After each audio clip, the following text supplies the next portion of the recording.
I do have a cleaner beavering away somewhere. Through here. Oh, I thought you'd finished in here, Mrs. Hognan. Oh, well, I want to give it a good bottoming, don't I, what with Mrs. Walker coming home? I mean, we don't want the place looking like the inside of an old welly, do we? Oh, morning. Can't say as I've had the pleasure. We all have our problems, love. This is Carol and Diane, the new barmaids.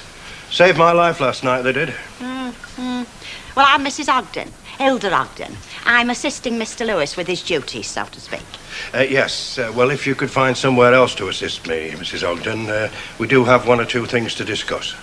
Oh, right, then I'll make a start upstairs. Thank you, Mrs. Ogden. Something bothering you, is there? No, I was just thinking. I can remember the day when a fellow went into a pub for the ale. You must be as old as you look, love. Now, listen here, Thank you, Mrs. Ogden. Thank you. Well, come on, girls. Take the weight off your feet. Here, you didn't say how long you'd be wanting us for. No, I didn't, and I'm afraid I still can't. It's up to Mrs. Walker. But I don't see why the job shouldn't be permanent. And I'll certainly put in a good word for you. You can be sure of that. I'll put it there, love. Oh, Charles. Hey, up. Don't I get one? You're joking. We've enough trouble getting shut of you as it is. Thank you very much. That's nice, isn't it? You know, that's why I come in here. I'm always sure of a nice, warm, friendly welcome, know what I mean? Hey, did I say cheese, love? Yes, twice. Right, well, that's it. Better call it a day. How have you been to settle up, love? I suppose to be something I forgot. Hello, love. Hello. Hey, I'm just keeping that one for you. Oh, I haven't got time for that, I'm afraid. Yeah, well, it's all right for some minutes. Right, well, I'll be seeing you. Robert. Morning. Morning. How's it going? Well, it's always going, isn't it? Oh, like that, is it? Yeah, exactly like that. What can I do for you, Emily? Well, it's my order and... Right.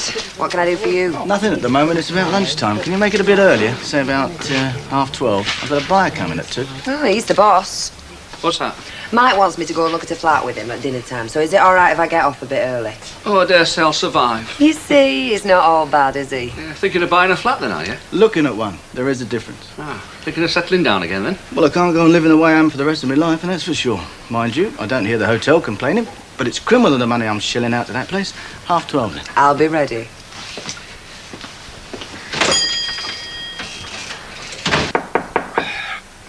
It's open. Where's Prince Charming, then? Turned into a pumpkin, I hope. With a bit of luck, he's under number 37 bus. Well, come on, park yourself. He's downtown if that's what's bothering you. I'd rather come face to face with a starving sewer rat right now. Same difference, innit? What are you doing here? I left a pair of shoes behind bar, didn't I? They're the only ones I've got that don't make my feet feel like plates of raw tripe. I can squeeze another cup if you fancy one. Oh, I could heard of one, Fred. You've not got a lot to say for yourself, have you? Like what? Like what happened to you for a start? Oh, well, I thought you'd heard. I thought that's why you'd walked out, you know, you and Betty like. All we heard was that you've been suspended. And if we didn't watch it, we've it next to get our marching orders. Oh, I see. You didn't stop to give him chance, like. Right, so what happened? Well, had a bit of a bust-up, didn't we? A bit of a one? Yeah. That's not what the colour of Lewis's face said when he come through to that bar. No, I lost my rag. I threatened to separate him from his breath. Nobody calls me a thief and a liar. Nobody gets away with it. A thief and a liar? Yeah, said I'd been nicking scotch. Spying on me, he was. Had you? Had I, heck? Well, just had the odd nip dinner to warm me through, as you do, you know what I mean? Like, one of the perks of the job, that. And he didn't see it that way? No, he didn't. And if he hadn't threatened me with going to the police, he wouldn't have been able to, because he wouldn't have been able to open his flipping eyes. Welcome home, Annie Walker. You heard out from it yet? Aye. She rang early doors. She'll be back about dinner. I'll tell you what, she won't have show him who's king of the flaming castle. You reckon, do you? Yeah, what? She'll have him down that road, that mitre mouse. You won't see him for scorch marks. And that makes everything sweetness and light, does it, Fred? Aye, does in my book. You've got a short memory, haven't you? Huh? Well, whose idea was it to get Laughing Boy in here in the first place? Who was it who reckoned that her own staff hadn't got the bottle to run this place while she was away? Because if you've forgotten, I flaming haven't.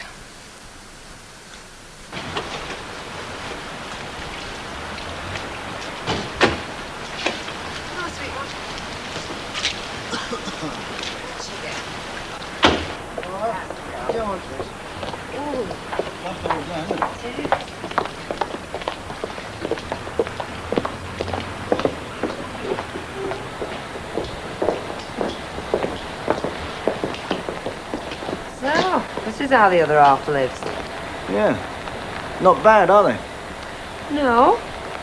I'll give you that.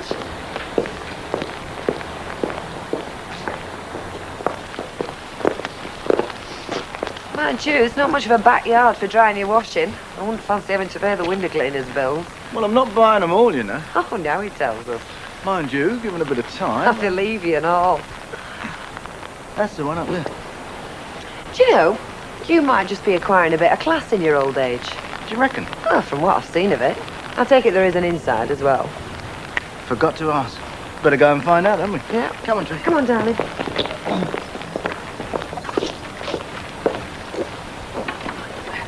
In you go, come on.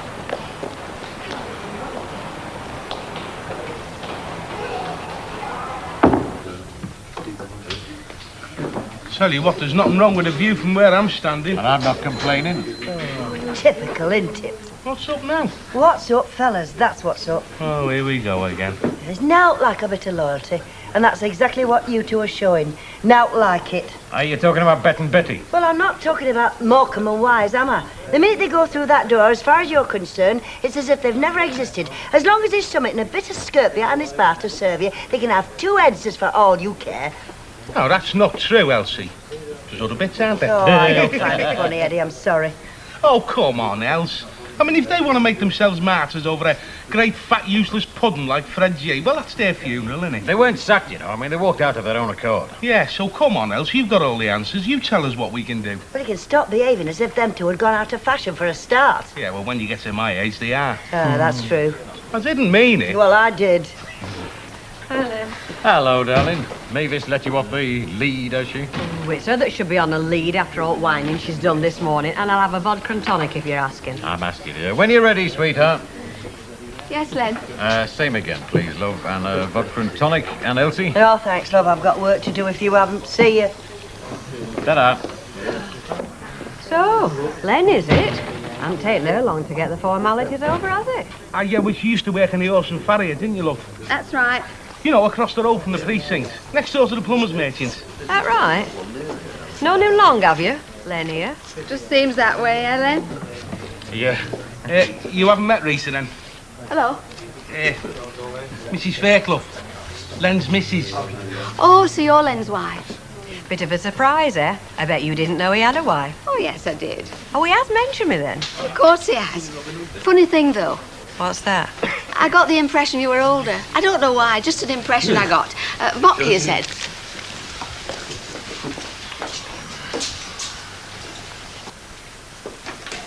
What do you reckon?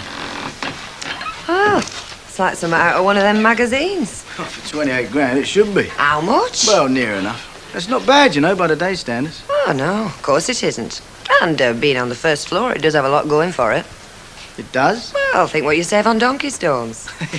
Come on, let's look at the rest of it. Then I expect Tracy'd like a drink, would you, darling? Yeah. Come on, then, let's have a look. That's it. Come through here. Right, now, Blaming women. If I live to be 300, I'll never understand them. Yeah, but it's fun finding out, isn't it? You speak for yourself. Hey, you don't want to let it bother you, you know.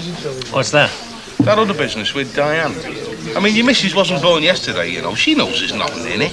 You reckon? Of course. I mean, what would a little cracker like Diane be doing with a great fat-eyed layabout, beer-swilling git like you?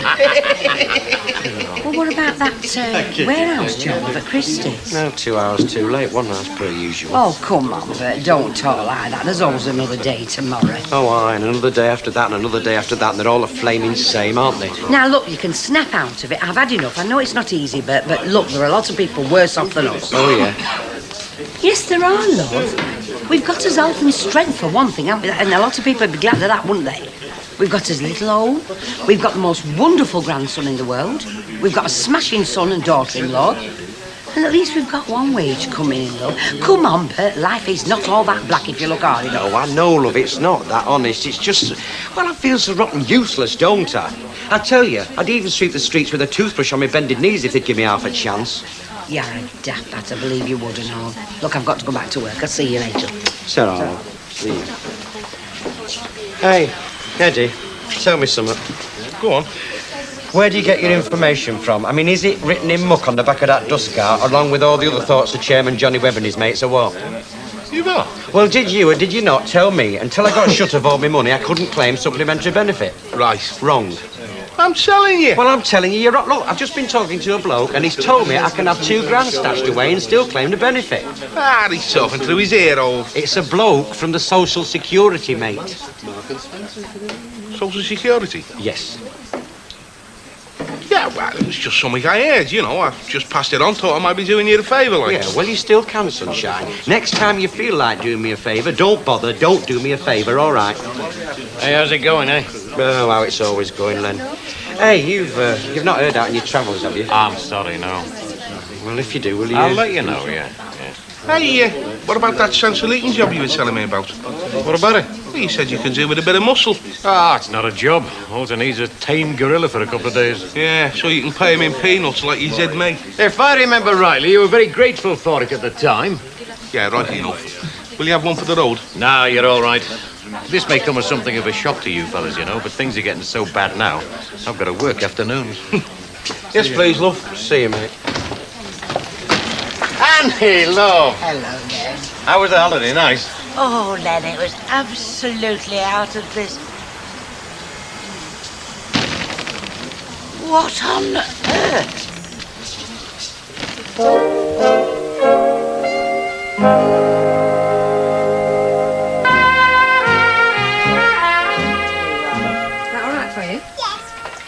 This is all right. Of course it's all right. You told me to make myself at home. Trusting soul, isn't he? Look, I've known him a long time and he wants to sell it, so what do you reckon? Well, it's like Windsor Castle compared to our place. Oh, well, I'll have to take your word for that. Never having been to Windsor Castle. You know what I mean. Do you reckon I should take it? No, I didn't say that. Yeah, no, but if you like the Yeah, place, but I've then- not got to live here, have I? I mean, if you move in, you're going to have to make one or two changes, aren't you? Yeah, one or two. Living in a hotel and fending for yourself are two completely different things. Look, I'm not completely helpless, you know. I know you're not, but you must admit you're going to have to find time to do a lot more for yourself, aren't you? Look, this may come as a complete surprise to you, but I wasn't born in a hotel. I've lived in a few dumps in my time, but I've also lived in a few palaces. Yes, I believe you. But how long is it since you cooked your own breakfast or washed a pair of socks or even ironed a shirt? Do people still do that? I'm serious. All right, now, assuming I give up my hotel life and condemn my life to a lifetime of drudgery over a kitchen sink, what do you say? I think it's smashing. They walked out, just like that. Elizabeth and Betta don't believe it. Well, it's true, Mrs. Walker. If it hadn't have been for Carol and Diane... And where on earth is Fred? I suppose he's walked out as well. Well, right now, in the betting shop, I shouldn't wonder. The betting shop? But he should be here. No, he shouldn't, actually.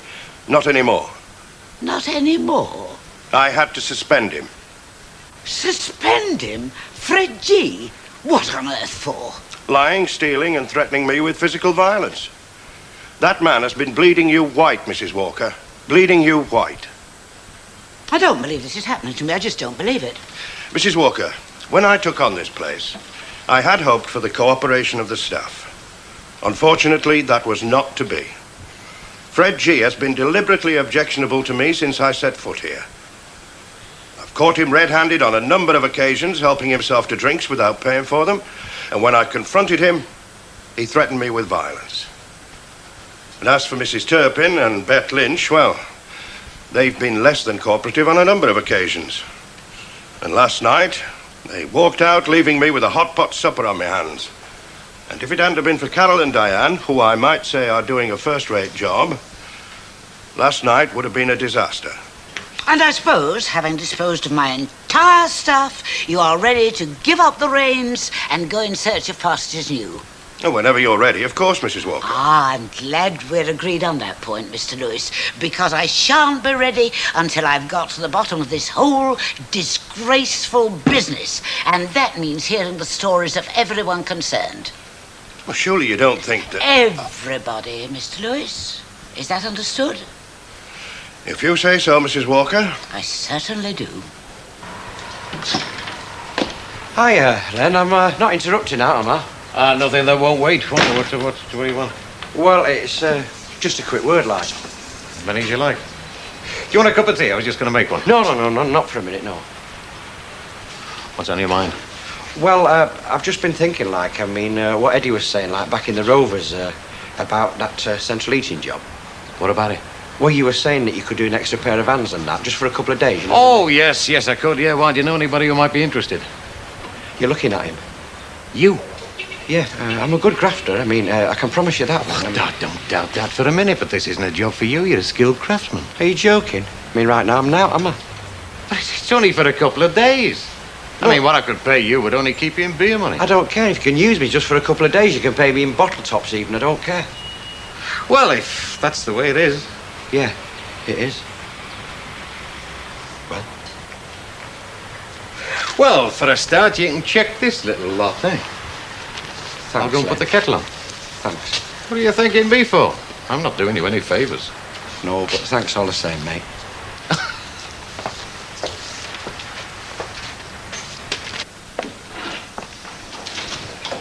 Anybody there? In here, Mrs. Elton.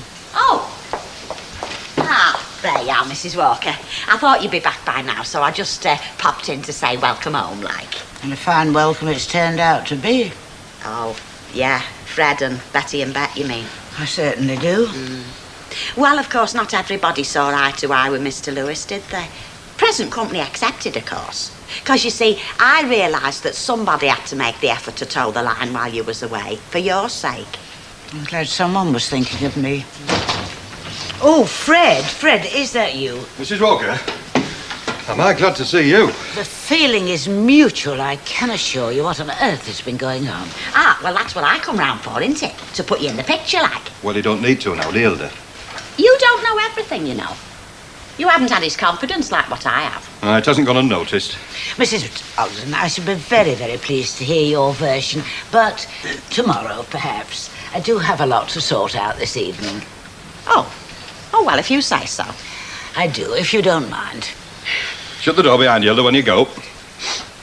Right, tomorrow then. Fine. Now, Mrs. Walker, had a good time, have you? Any good that my holiday did me, Fred, was undone within 30 seconds of walking through that door. You mean Adolph's been putting his fourpenny in?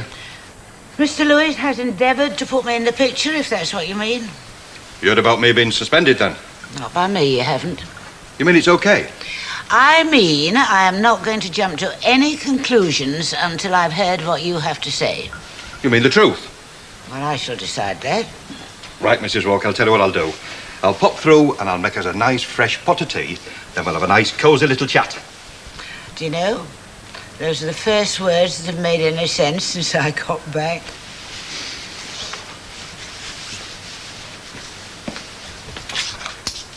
Oh, you didn't want it till tomorrow? I didn't, but there are a couple of things I need tonight. Thought I'd do a bit of baking. I take it everything went all right at dinner time. Dinner time? The flat. Oh, yeah. Oh, it's great, Emily. You've no idea. He's having it then, is he? Well, I think he fancied it, yeah. I see. Emily, if you've got something to say, why don't you just come out and say it? Well, it's just that I can't help wondering where you fit in with his plans. Me? Well, he did ask you to go and see it. That's right. And that's all. So if you've got any ideas about it being anything other than a comfy pad for Mike, you can forget it. I know it's none of my business, Deirdre, but... Well, I don't want to see you and Tracy get hurt. Look, Emily, me and Tracy can look after ourselves, so stop worrying about us. Thanks, anyway. It's nice to know somebody cares. Yes. Oh, can you manage? Yes, thanks. What did I say? Nothing. It's just Emily being Emily. Now then, what can I do for you? Nothing. I just wondered if you could get out for a drink later tonight. Oh, not tonight, I can't. I'm stuck here till we're shut. And to think that before I came to work here, I blessed the day we got an off-licence. Oh, well, don't worry. I could do with an early night myself. Well, don't keep me in suspense. How did you get on? Me? The flat. Oh, I haven't phoned yet. I thought you'd made your mind up.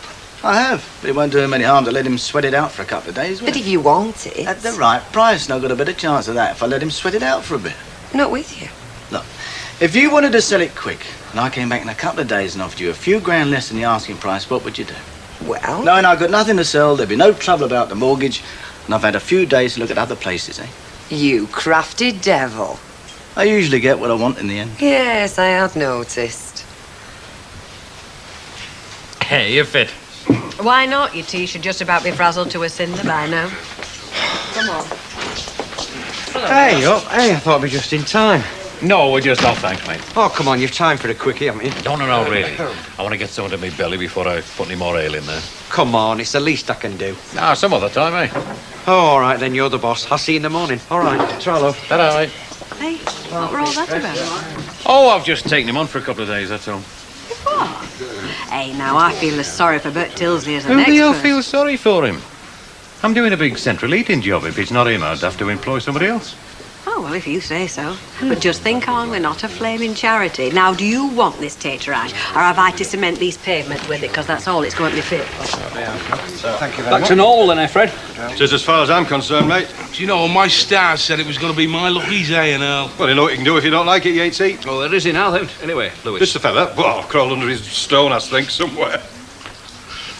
Well, I suppose that means we've got to make the best of these two while we can. Eh? Well, if Laughing Boy is back in business, that means Betty and Bet will be back, won't they? Hello, Elizabeth, dear. Mrs. Walker here. Oh, hello. Have a nice holiday, did you? Yes, thank you, dear, until I set foot in my front door. Yes. Well, I suppose Mr. Lewis has he's put you in the picture. It appears that Mr. Lewis has grossly overstepped the mark in more ways than one, and I intend to deal with him. But the first thing is to get things here back to normal, and as soon as possible.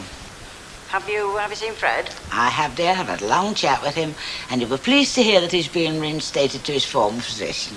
So I think, Elizabeth, the thing is for Bet and you and I to have a chat as soon as possible. Now, could you pop round this evening? Oh, I'm sorry, Mrs. Walker. Oh, well, if that's not convenient, tomorrow morning. Well, I mean, it's not that. It's, well, Bet's got herself another job. Bet never was one to let the grass grow under her feet, was she? And, well, as a matter of fact, she says she thinks she can fix me up as well. You? Well, we didn't know what was going to happen now, did we? I mean, you brought this Lewis fella in, and in a way, I mean, well, he was acting on your behalf now, wasn't he? You surely don't think... I don't think anything, Mrs. Walker. I'm just saying. Oh, look, I'll have to go because I've left some milk on to boil, but I'll have a word with Bet and I'll be in touch in the morning. But, well, I can't promise anything. Yes, all right. Oh, bye, Mrs. Walker. Goodbye, Elizabeth.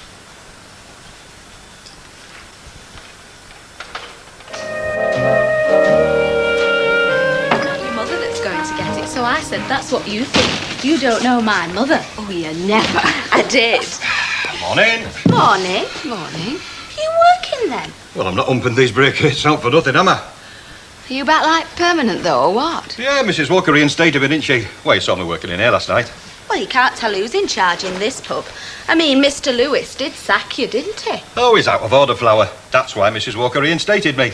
Does Mr. Lewis know, though? I mean, he might have something to say about that. It doesn't matter what he says. Mrs. Walker's in charge of this boozer. He's just a, well, trumped-up cellarman, that's all. Well, no offence to you, like. But where does that leave us? How do you mean? Well, it were Mr. Lewis that took us on. She's going to turn round and change everything he did. Exactly. I mean, are we going to get the push now she's here, or what? How to do with me? Well, I can't say I'm bothered. No, me. There's plenty of jobs for bar staff. You like to know where you are, though, don't you? Well, I mean, that's it. She's going to fire us. Listen, girls, as far as this boozer goes, Mrs. Walker's a law unto herself. Mind you, I reckon she'll need you two, because Bet and Betty, them's the two that were here before you two came, you know. From what I can gather, they don't want to come back. Mind you, Mrs. Walker thinks the world of me, you know. So if you want me to put a good word in for you, just let me know, eh? Don't bother yourself. If she says one wrong word to me, I'll be out that door. Good morning, ladies. Morning. I'm so glad you're here bright and early. Now, I've just put the kettle on, so in 5 minutes there'll be a cup of tea. That's all right, isn't it? So far. She'll want watching, though.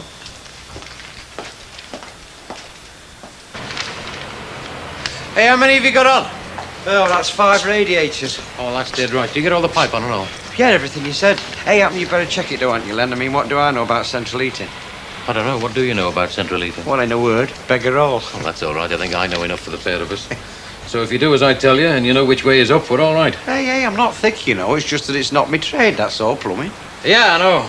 It's just your muscles I want, really. Oh, well, I think I've still got some, somewhere. Right, then, come on.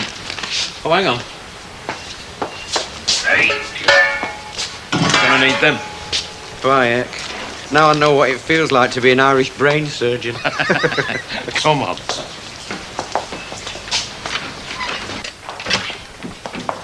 Them toilets are beautiful now, Mrs. Walker. All right if we're doing here now? Well, if you must. Why don't you sit down and have another cup of tea, Mrs. Ogden? Oh, well, I won't say no. I can sup tea till the cows come home, me. You know, I don't know what to make of those girls. Who? Oh, them new barmaids, you mean? Mm-hmm. Never a thank you for the cup of tea or the Madeira cake. Never a hint of an offer to clear the table. No, well, they haven't got the manners, you see, Mrs. Walker. Top and bottom of it is, they're not like you and me. Not quite our sort. Tell me, Mrs. Ogden, why is it that whenever I go away for a little while, no matter who I leave in charge, what is normally a well-oiled machine grinds to a halt? Well, it's the same as happens with any machine. Somebody chucks a spanner in the works. It seems as if nobody these days is capable of doing their duty or keeping their shoulder to the wheel. Oh, now, don't say everybody, Mrs. Walker. There's still one or two of us. I mean, I do my cleaning exactly the same, whether you're here or whether you're not. I must admit that. You never change by one jot or iota, Mrs. Ogden. Oh, thank you, Mrs. Walker. Now, if there was more like me, the country wouldn't be in the mess it is. Do you know, since I came back from my holiday, I feel like a stranger in my own house. It's those girls out there. They look at me as if I were a visitor from another planet. Oh, take no notice. Well, I mean, there may be adequate bar staff, more than adequate. Not like having Elizabeth in bed. Well, it wasn't you they walked out on, was it? It was that Mr. Lewis. So why don't you ask him to come back? Strictly between you and me, Mrs. Ogden. Yeah. And not a word to those girls outside. I have asked them. Oh, well then. Wow. Unfortunately, they don't seem very keen to return. Oh, well, I've asked them to come round here and discuss it. Don't even know if they'll do that.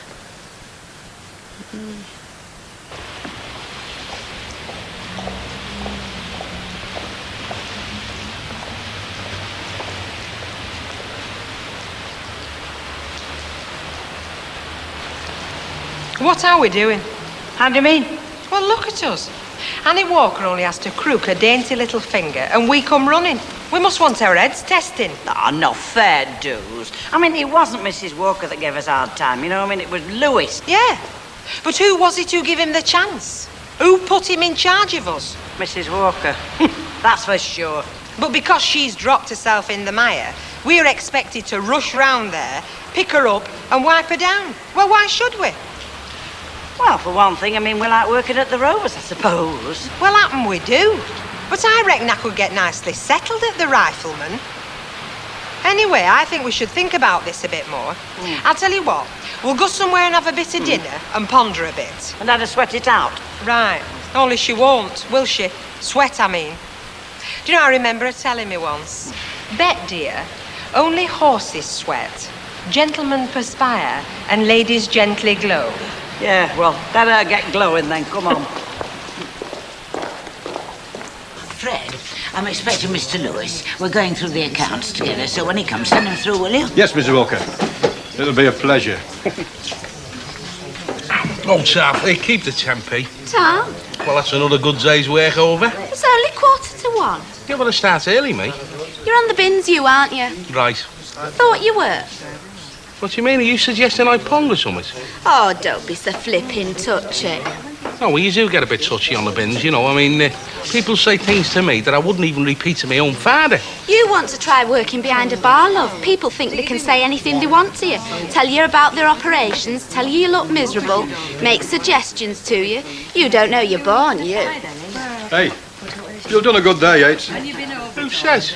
I'm telling you, you'll do no good. Their sort's the fur-lined car-coat posers here, you know. Not our sort. Don't include me in your sort, Fred. Actually, I'm thinking of getting one of them fairline car coats. 48p for cash. 48. That's right, love. Not saying been here somehow with this new bar stuff, is it? I dare say we'll get used. They'll start blending with wallpaper after a bit. Oh, you don't want changes in the pub. You want things to be the same as they've always been. Do you know, Elsie, you sound just like Mrs. Sharples. And she looks at you like that and all. Oh, hiya. Hello, love. Give us a pint, Fred, will you? Oh, right on. Can't I bear with you? No, I've left him out at it, love. How do you mean? Well, we're doing this big central heating job, and we've got to take some of the pipes under the floor. There's no other way, you see. So that's what Bert's doing at the moment. He's hacking his way right through some stone flags and some hard-packed dirt right now. Oh, I see. He's sweating away while you're stood in here supping pints, then. Well, for a start, love, there's only room for one of us to swing a pick. And that's what Bert's doing at the moment to earn his money, isn't it? It's after that, after he's finished his work, that I can start mine. Well, don't worry, he'll get his dinner hour. I should hope so, I know. Thanks, Fred. You're looking a bit pale, too, you're old man. That's right, mate. You can look. I'm back, Anna. On whose authority? Mrs. Walker's, the licensee. She must be going soft in her head. Oh, well, I should just nick through there and tell her, sunshine. She's in the sitting room waiting for you. Hey, is there going to be trouble? I flipping hope so, love.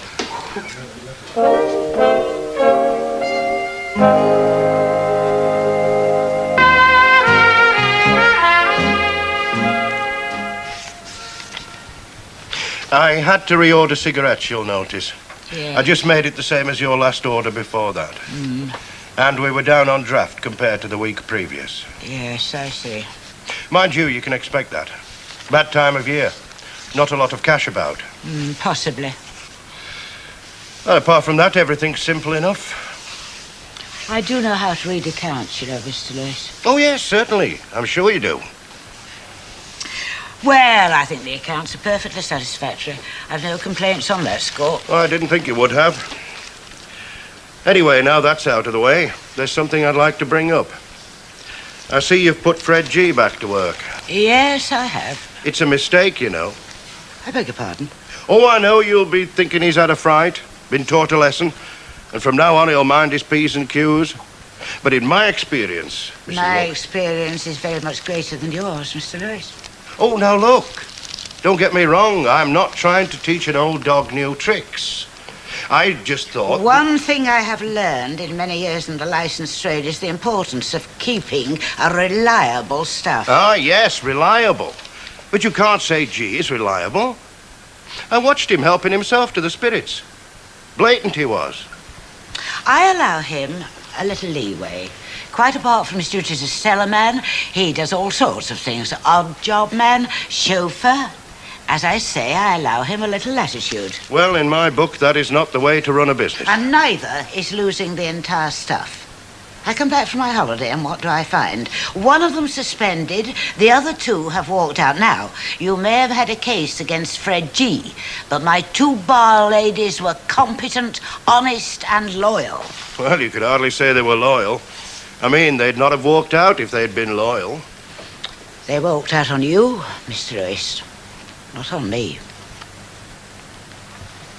There you are, love. 22 pence change. Thank you. Right, thanks. Bye-bye. Bye-bye. Hey, up, you're pleased with yourself. I am. I just bought that flat. Oh, great. I told you I'd only take 24 hours, didn't I? It came down £3,000. You're a jammy beggar. What do you mean? I'm the ideal property buyer. No place of my own to sell, no problem about finance. Probably rush the deal through quickly. I deserve that £3,000. What are you going to spend it on? You, if you play your cards right. Yeah, I've just been thinking. I'll probably be in about 2-3 weeks' time.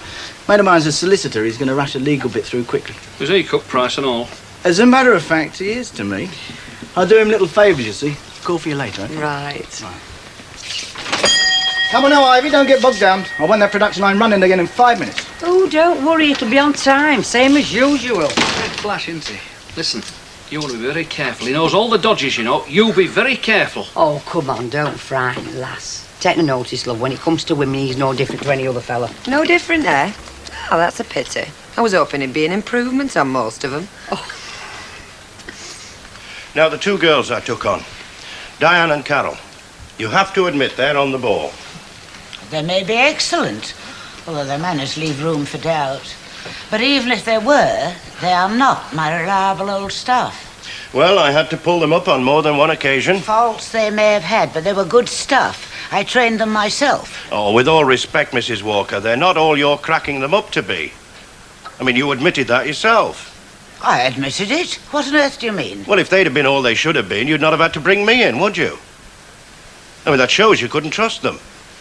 I made a mistake. As I say, I had to correct them on more than one occasion. I realise that you're more easygoing than I am. I mean, you don't want a lot of argument at your time of life. You suggesting I'm too old to run this business? I never said that. But let's face it, a pub does need a strong hand on the tiller, and you're not as young as you used to be, now are you? Mr. Lewis, you have a great deal to learn about this business and about people. Well, Newton and Ridley don't seem to agree with you. They're looking for a house for me. And to be quite frank, Mrs. Walker, I wouldn't be surprised if they were to put me in here when you decide to call it a day. That'll be some time yet, Mr. Lewis. Well, that's as may be.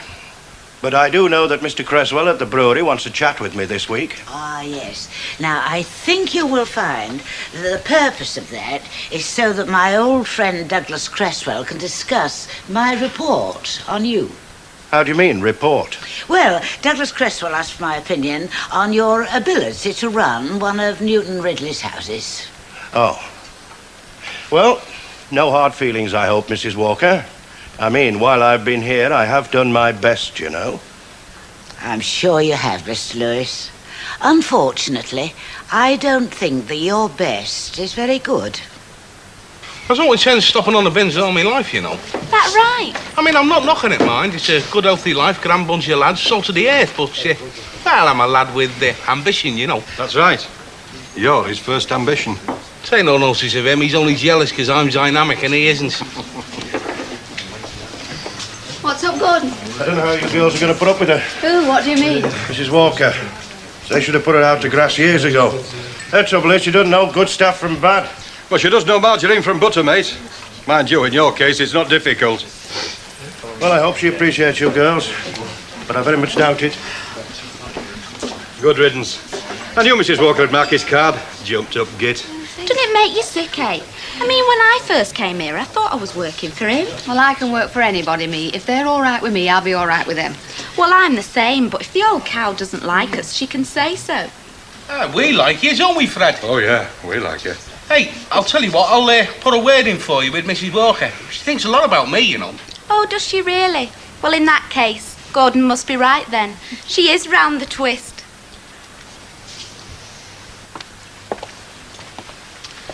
So, you say you were buying all the furniture? Yeah, practically everything. Oh, no, he's taking the bed in. I need to get some more. Now, if you play your cards right, I'll let you choose it. If I play them wrong, you mean? No, seriously, there are things I'm going to need I could do with a woman's point of view. I want you to help me get this place right. Yeah, of course I'll help. I'll enjoy it. Not bad, is it? Oh, I think it's smashing. You'll have a great pad here. Well, you're welcome here any time, you know, darling. And Tracy. Oh, I think you'll get a bit fed up with a 4-year-old screaming about the place. Look, I don't hate the domestic bit as much as you think. Now, come on, you know where the coffee is. How about making us a couple of cups? Won't he mind? He better not. If he does, I'll knock him another 500.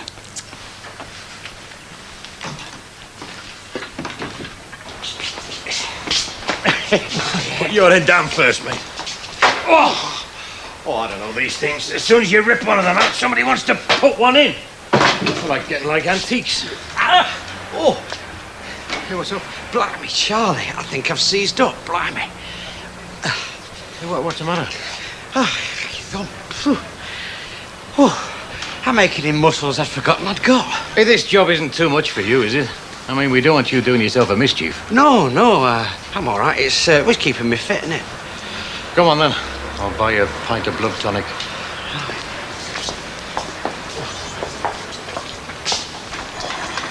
Can I have a gin and tonic, love, please? Hello, Ivy, what are you having? No, I've just popped in to see if our Bertson's not come home yet. Well, I haven't seen him. I've only just come in myself. Now, are you having a drink, or aren't you? Oh, go on, I'll have a lager. A lager, please. How's my godson? I haven't seen him for a couple of days. Oh, he's thriving, Elsie. I tell you what, Gail says he slept right through 2 nights running. Isn't that wonderful? You know, he might turn out to be a wonder kid, not a bit of trouble, you know. I wouldn't count on it. Yeah. Oh, I wouldn't either. Not with him being a lad, if you know what I mean. Yes, please, darling. You're never out of here, you, are you? I mean, you were stood there all dinner and we've only just opened up again and you're back already. Yeah, well, I'm making the old job happier, giving you my face to look at. Well, if I have to look at you from now until closing time, I think I'll pack the job in. Honestly, no wonder you're fat. It's all the ale you suck. That's all needs any personal remarks from the likes of you, thank you very much. And I'll have a bottle of light ale, please, for this lady, who, unlike some, is a lazy. Oh, good luck to her. Here. Well, I'm finished with her. Mrs. Walker's trying to get Bet and Betty to come back. Well, I hope they do. I don't mind a bit of stick from Bet Lynch, but I'm not taking it from strangers. I did hear they're not too keen, though. Oh, hey up, I wonder if she managed it. Mrs. Walker? Yes, Miss Ogden. Any joy? What do you mean? Well, you know, the Rovers. Will they be returning? I'm far too busy to stand here listening to childish riddles, Mrs. Ogden. Well, isn't that typical? Do you know, she was practically crying into my hanky this morning, and look at that. She turns in a flash. Hello. Are you all right? Yeah, of course I am fine. You look about as tired as a rag and bone man's donkey, you. You've been slave driving him, haven't you? Hey, come on, give over Martin. Honestly, she's worse than me mum my first day at work after I left school. He's had a hard day. It's this job we're on, love. It's a sod. It's doing me good, love. I mean it. Well, it's a great feeling, isn't it, after a hard day's grafting? Give the lad a pint, will you? One for me and all. Hey up. Mrs. Walker, I think you've got company. Thank you, Mrs. Ogden. I'm not blind. Hello, darling. What are you having to drink, girls? No, thanks, Elsie. It's not a social call. Evening, Mrs. Walker. Good evening. Good evening. Good evening, ladies. Will you come through?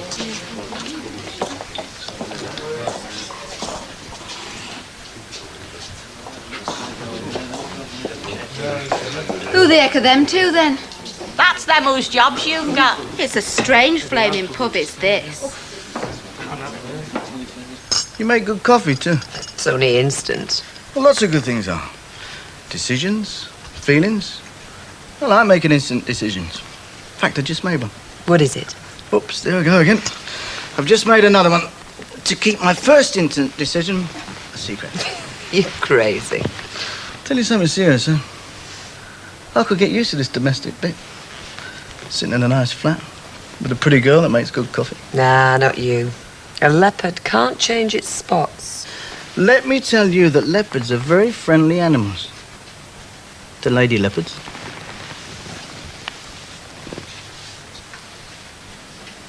The thing is, Mrs. Walker, we're already fixed up with jobs.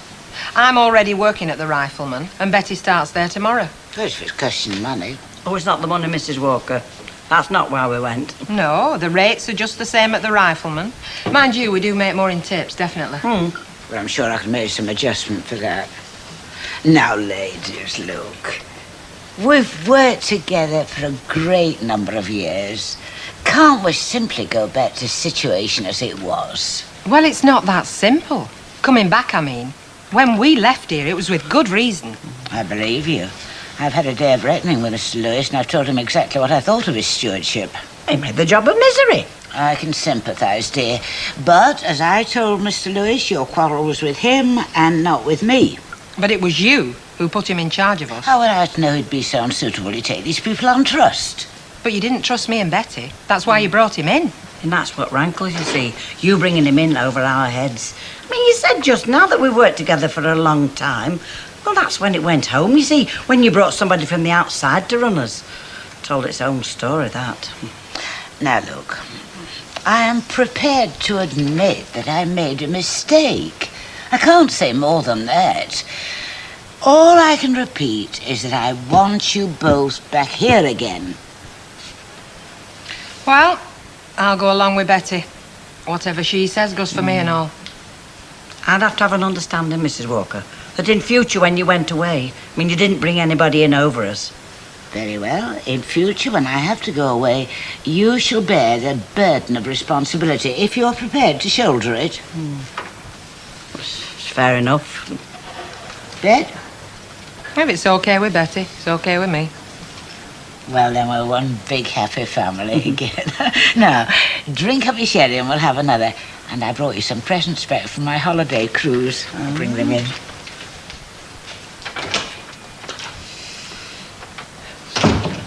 Are we doing the right thing, kid? Of course we are. This is like home to us, isn't it?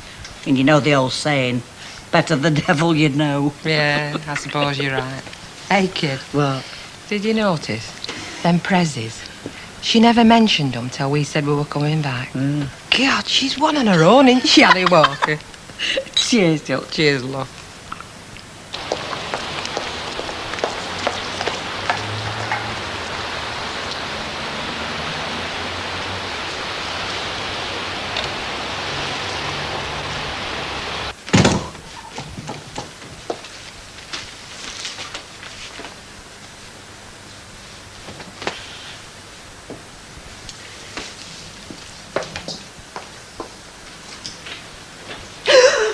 Hello, Emily. I've been waiting for you.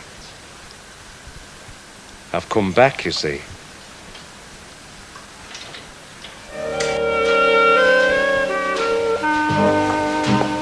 Got you installed as handyman, has she?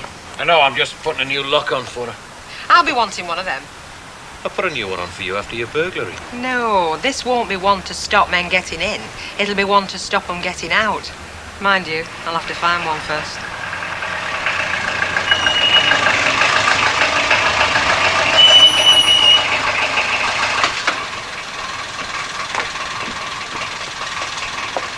A fine time to be coming home. What? 10 o'clock in the morning and coming home in a taxi? Don't tell me you two haven't had a night on the town. Well, it's the only time I ever come home in a taxi. We had an errand to do. Len, put kettle on.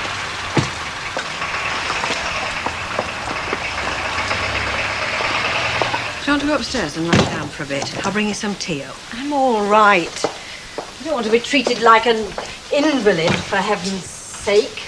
Oh, I'm sorry, Rita. I That's didn't all mean- right, love. Anybody that went through what you did last night's entitled to be a bit touchy. I mean, even someone as cool, calm and collected as me would probably flip. Cool, calm and collected, you. You should have seen a New Year's Eve when I accidentally turned off the heated rollers. Are you changing the lock? There's a couple of keys here, love. I'd take my advice, you'll put one on your keychain and keep the other one very safe. Well, just in case she has another intruder. Let it drop now, Len. Oh, she can't be too careful. I mean, the frame of mind that Arnold's in now, God knows what he's going to do next. Yeah, I know, but that's why we're changing the lock, isn't it? Now you're perfectly safe, Emily. Now don't go upsetting her again. She's only just getting herself together a bit. It's all right. I know what Len means. I appreciate his worrying about me. Well, both of you. I've been a most awful nuisance. Now haven't don't I? you start talking rubbish as well. What did they say down at the station? Not much. I made a statement. They always seem to disbelieve you and imply that you're making it up. Being a woman and dramatising. It's just the same the first time. I suppose some of them do, yeah. But they've got to be sure of their facts before they can do anything. It's nothing personal, though. Did you tell him all about how he wanted to do away with you both? Well, they asked if he had actually subjected me to any violence. Oh, well, he would have done if you hadn't got out when you did. The man's a raving nutcase. It's obvious the whole business has turned his brain. Len, don't go on about it. There's no point in beating about the bush. I saw her when she came out of the house last night. I saw the state she was in. Nobody's denying it, love. But there are ways of putting things. My husband's got a heart of gold, but he's not the most tactful of men. Well, he doesn't need to be tactful. He's right. My bigamous husband came back last night and he was mad. I was trapped in here for an hour and a half with a madman. It wasn't Arnold, it was a stranger. There was a point when I thought I was going to lose my mind. Emily, don't, love. No, but it happened. Yes, I know, but it's over now. Now, come on. Drink that tea, it's nice and strong. They checked with Flora. They did that while we were there. That's the last place he would have gone. So we don't know where he is. No. Oh, probably miles away by now. But they're looking for him, and they'll get him. Well, they warned me that I have to be careful. There's no knowing what a man in his frame of mind might do. Next time. Hey, it's just like old times, is this, isn't it? Yeah, them two sat with their feet up and us two doing hard work. I'll tell you what, nip upstairs, get his nibs down, let him join us, eh? You're joking, aren't you? You'll probably nick all my chips. Are you sure he's warm enough up there, love? I'll put heater on, you know. It's healthier for him without. He's got plenty of blankets on. She's up on top window and all. Babies need fresh air. It's good for them. She's turning into a right fresh air fiend, you know. She'll have us flogging the house and living in a tent next. Hey, that's not funny. We might have to sell the house where things are going on. Oh, dear. Don't like the sound of that. What's up, Brian? Nothing's up. She's got the same problems as everybody else, that's all. Making ends meet. We've only got one wage coming in, you see. Look, love, we come here for his dinner, not to discuss his personal finances. It's not personal, Brian. We're your mum and dad. If there's aught wrong, we'd want to know, won't we, Bert? Yeah, well, they'll tell us if they want to. Nothing's wrong. Look, we're okay. Well, look, love, you know, if you needed a bit of help just to be going on with, like... Oh, no, Ivy. We're all right, honest. You've got your own worries. Oh, come on, there's only two of us here now, love. You've got that little babby to consider. Well, now he's got that job with them fair cloth. Look, I keep telling you, it's not a proper job, is it? It's just casual work, that's all it is. Oh, come on, Bert. Once Len realises how useful you are, he'll not let you go and it'll turn into something more permanent, I'm sure. Let's face it, Len's no chicken, is he? I mean, he had that heart attack, didn't he, 2 years since? Ma'am. Oh, love, I don't mean no harm to him. I mean, on the contrary, I'm saying that he could take things easier, couldn't he? I mean, if your dad were working full-time, he could. You know how handy your dad is. Hey, come on, let's have us dinner before we starve to death. Oh. You'll have 'em leaving. Hey, hope she does go on your mum, doesn't she? Yeah, they all do. Who is it? It's me, Deirdre.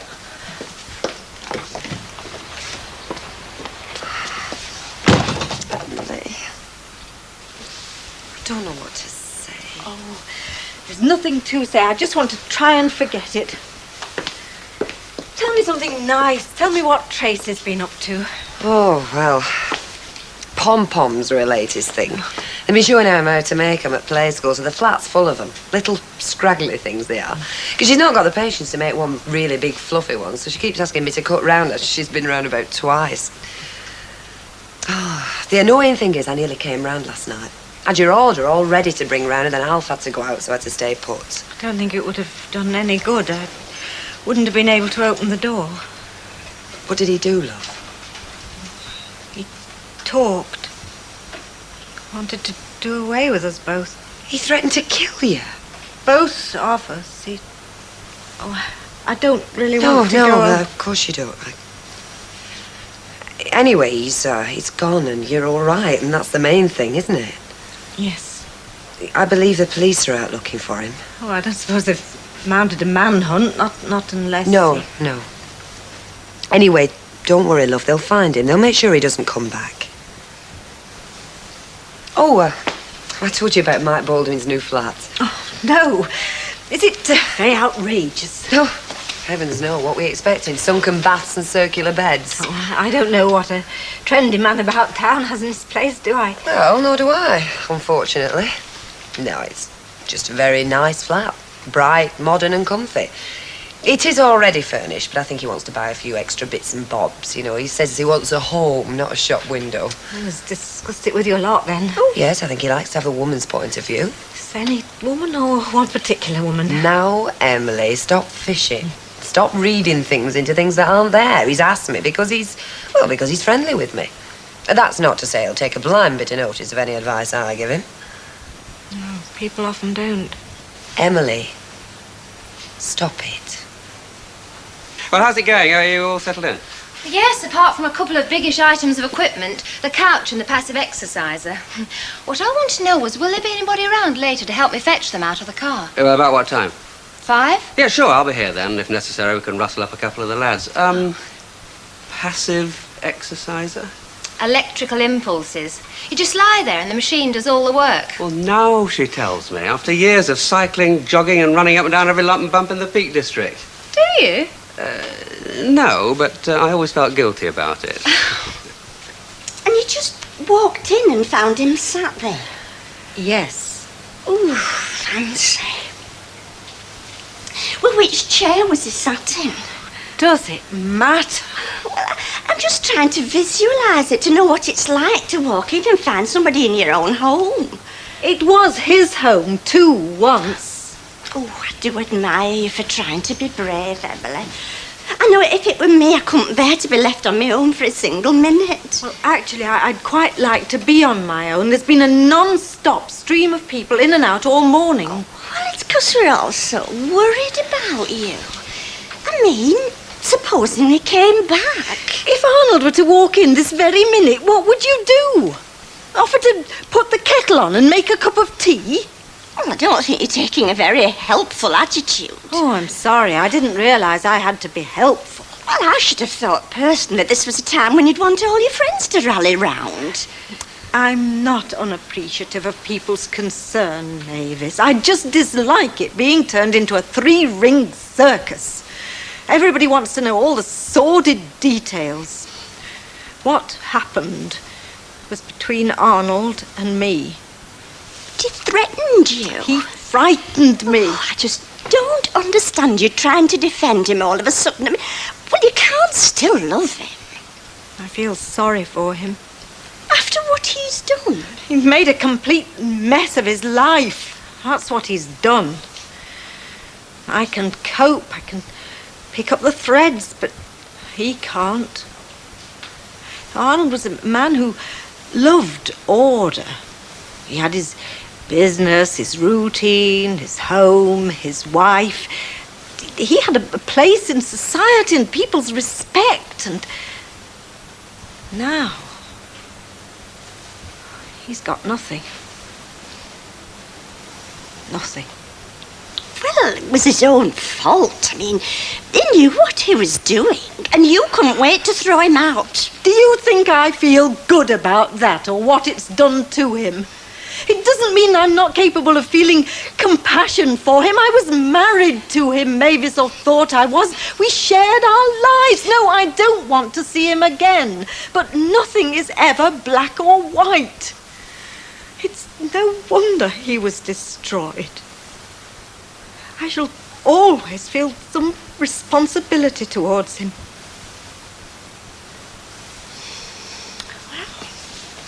Suppose I'd better be getting back. Yes. Actually, I've got another quarter of an hour. I mean, I don't have to rush. I really would like a little time to myself to think. Well, shall I come back tonight? Or you could come round to me and I could cook us both a nice little supper. And then you'd be very welcome to stay if you feel Thank you, Mavis. I shall be quite all right here, really. Well, you may feel all right now, but... Well, I don't want to be morbid, but you might be glad of the company when it's getting dark. I just want to stay in, quietly, on my own. Please.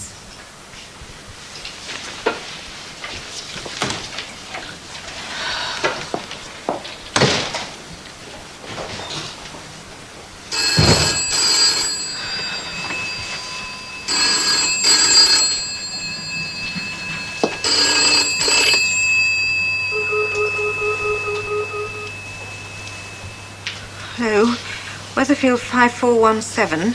Hello, Emily. How are you? Are you well? Arnold, where are you? What do you want? I want to talk to you, dear. But not on the phone. Can we meet somewhere? We don't have anything to talk about. Of course you do, dear. Don't be silly. We have our future to discuss. I'll be at the lake in the park at 5:30. I shall expect you to be there, Emily. No, Arnold, I can't. There's no question of...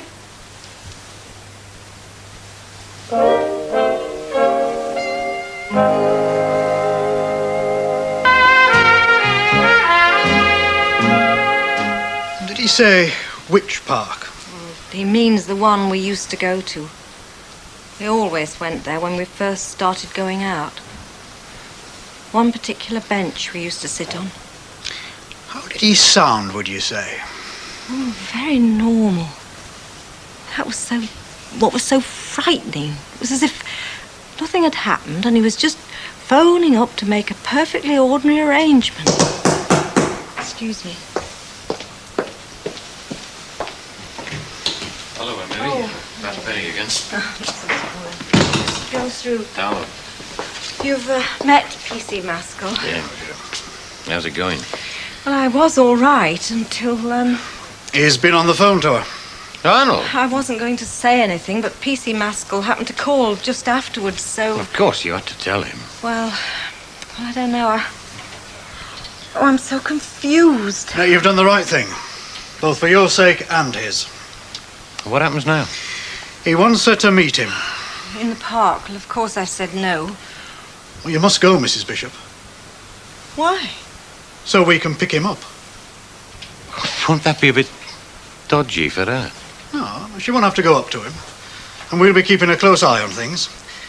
But it's important that he catches sight of her. Reassure him. Set a trap for him, you mean? You want him caught, don't you, love? But not like this. Turning up as police bait. Well, that's a dreadful betrayal. It's what you have to do, love. He's right, you know. I mean, you want him found, don't you? And he's certainly not going to walk into the nearest cop shop and give himself up, is he? Not now, no. Well, then. I know it isn't very pleasant, but none of this is it? It is the only way.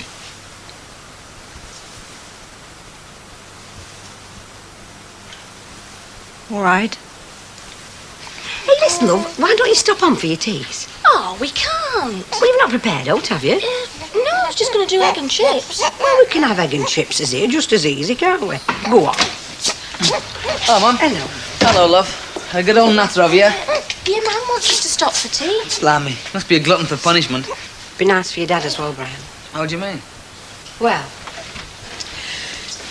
he's had a bad time, hasn't he, love, these last few months? Being out of work, it's upset him a lot more than he's let on, you know. Now he's got his job, you know how he loves having you two here. And his little grandson, God bless him. Just makes him feel that he's, well, settled down again. Please. Well, I suppose seeing as we're here, I might as well stop. Thanks, Ivy. But only on condition that you let me help. It's only condition you're stopping on. Oh, no. I thought it was time you let me know you was around. Mum, Dad hasn't got a job. Of course he has, his Will and Fair Club. He keeps telling you, Mum, it's just a couple of days casual work till he gets his heating system installed. Look, Len's been dead honest with him. Brian, I know your dad. He's steady, he's reliable in his handy, love.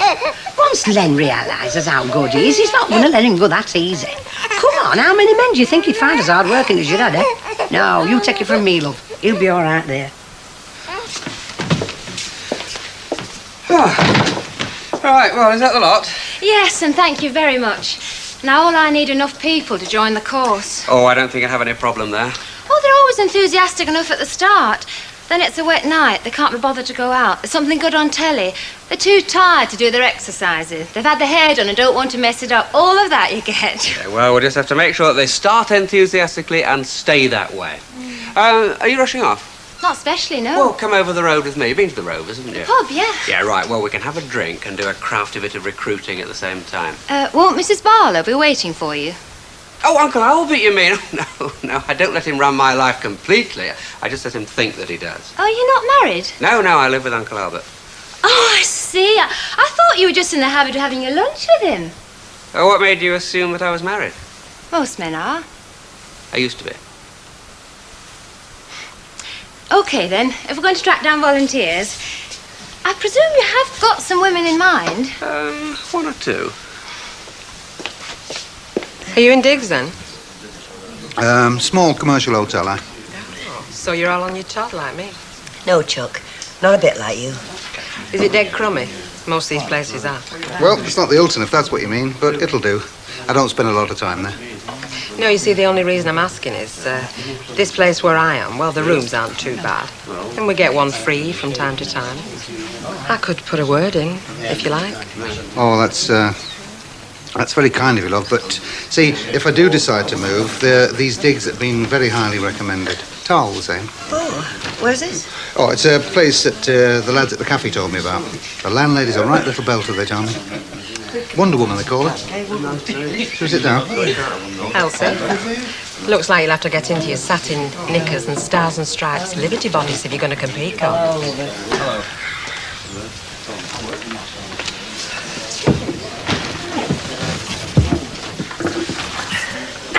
serious? Well, it depends. Have you got any vacancies? Me? Oh. You do B&B, don't you? No, I don't.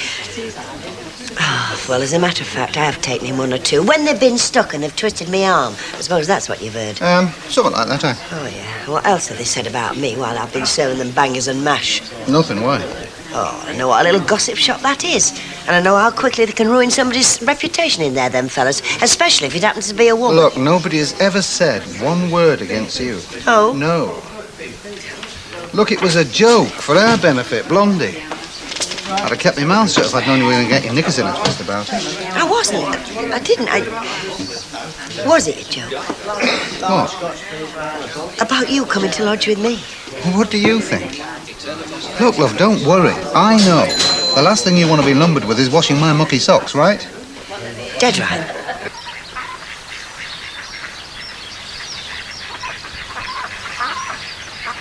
Grooming course, are you doing? Not just that. Generally how to take care of yourself. Tone up your face and body. All-round improvement, really. Can we sign you up? As I stand here, large as life and twice as lovely, can you honestly look at me and state that my body needs any improvement? Oh, heck, if they're all like her, I stand no chance. Don't worry, darling. I'll happily volunteer. Are you interested in fellas? Oh, at the moment it's an all-female course. Who's talking about the course? I said, are you interested in fellas? Are we all jokers round here? No, you just had the bad luck to meet the two worst offenders. If a nuclear bomb were to drop on us this minute, him and her'd have a merry quip for the occasion. Oh, Deirdre, over here. Oh. Meet Sonia. Sonia's a beauty lady. Oh. What he means is I teach. I'm doing a general poise and grooming course over at the centre. I see. Yes, we think it's going to be a great success. Well, why not? I'm sure there's one or two of us round here who could do with a little extra poise. Yeah, well, anyway, this fat warming party I'm having, will you be willing to organise the grub? Yeah, are you having one? Well, of course I am. You won't have to cook anything. I'll have it all sent in. I just want you to make a few suggestions, that's all. Well, how many are you thinking of inviting? Well, the four around here for a start. You'll come, won't you, Ken? Well... Yeah, of course you will. Bring Sonia as well. Hey, now, just a minute. It's very sweet of you, but I really don't think it's a very good idea. Well, why not? You look like a girl that enjoys a good party. You do enjoy a good party, don't you? Of course I do, but... Well, Baldwin gives the best. I don't give them often, but when I do, they're the best. So what's your problem then? I think the point that Sonia's trying to make is that we don't know each other very well. And apart from that, you're taking it for granted that she's free to come. Well, you are free, aren't you? Any boyfriends, lovers or husbands, anything like that lurking in the background? Not so as you notice. Well, there you are. You're free. And you're free, so I'll expect you both. I wish people wouldn't give me all this aggro. Now then, where shall we have it, eh? First Saturday after I move in, eh? Now, Saturday's a good day to have a rave up, isn't it? Listen, Mike, I don't even know if I can get a sitter for a Saturday night. Oh, blimey, now, don't you start. What's wrong with everyone round here? I'm having a fat bowling party, right? You're all coming. That's settled. We're going to have a ball. We're all going to enjoy ourselves, OK? Now, no more ifs, no more buts. Settled? Right. Well, after that, I could do with a drink. The same again, darling? Oh. Betty? Yeah.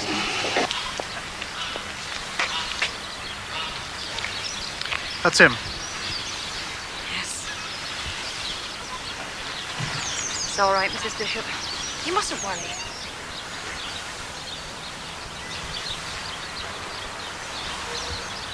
Come along. Please. I'd rather go home by myself. You sure you'll be all right?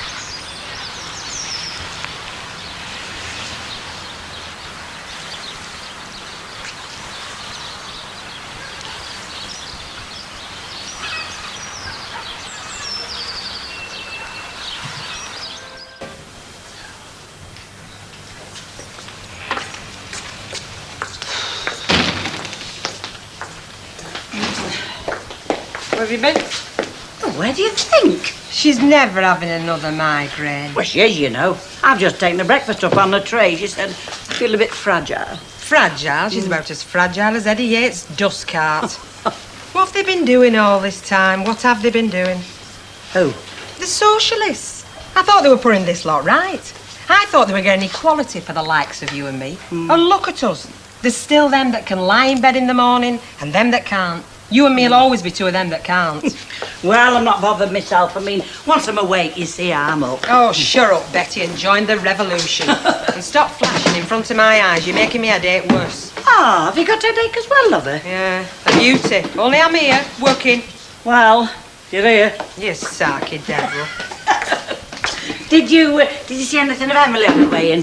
Well, her milk's still on the step. Oh, she's probably having a lie-in as well. What do you blame her? First off, her husband's a bigamist. Then he comes back, scares the living daylights out of her, and she has to shop into the police. Betty, if that lot happened to me, I don't think I'd ever get out of bed again. No way. Grab your rats, leave your worries on the doorstep. Life can be so sweet on the sunny side of the street. Can you hear that pitter-pitter-pat and that happy tune in your step? Life can be so... What's up with him? Don't ask me, it's been like that since you come in. Naught to do with her ladyship having the vapours, is it? How do you mean? Well, has he been prowling in middle at night and strayed into the wrong room? Well, that would make him happy, would it? Oh, you don't know. He's got a funny sense of humour, has Fred. Taking you home tonight after the dance is through. Who's going to hold you tight? Whisper, I love you, I do. That's not like the old ones, is there? Oh, what? The old tunes. Who's the lucky boy that's going your way? Fred. To kiss you goodnight on your doorway. Fred. What? What's up? What do you mean, what's up? What's with all the golden oldies? Well, I can sing if I like, can I? Not so you'd notice, no. And it's not just the singing. What's with all this smiling? Well, smile if I want to. Only with great difficulty, Fred. Yeah, but you're not your normal self, Fred. It may surprise you two to know that I am normally a very happy, go-lucky and very cheerful and amiable sort of a fella. It's just coming out different, that's all. Who's the lucky guy that's going your way to kiss you goodnight on your doorstep? I think he's got a girlfriend. God help her. I can only stop a minute. Well, come on through. I don't know whether you know it or not, that little herbalist on Blossom Street. Well, it's a sort of health food shop now, but it used to be herbalists. Only they still sell this tonic wine, you see. And I thought to myself, now that's just what Emily needs to settle her nerves. So I nipped round there, it's only a cockstride, and I bought you a little bottle. Oh, that's very good of you, Hilda. Oh, it's nothing. You just take it as you need it. It's very soothing. Oh, my family swears by it, always have done. It's seen the Crabtrees through many a crisis, is that stuff. Thank you, Hilda. I was just going to make myself a coffee if you can stay for a cup, or perhaps... No, I really must get off. And mind, it's just for you, that, not for nobody else. Hey, it's funny, you know. I can't say I can imagine what you're going through, because I can't. But if it's any consolation to you, there's a bit of good comes out of everything, you know. I mean, there must be dozens of women round here counting their blessings this morning, me included. I mean, take my stand now. He's not your matinee idler out like that, and, well, there's now glamorous about us life, but, well, he's reliable. He's going to be there tomorrow, bless him. You know what I mean? Yes, I do, Hilda. I know very well what you mean. Yeah. Yeah, of course you do. Right, I'll get off then. Let you get on with your secret drinking. Ta-ra. Bye.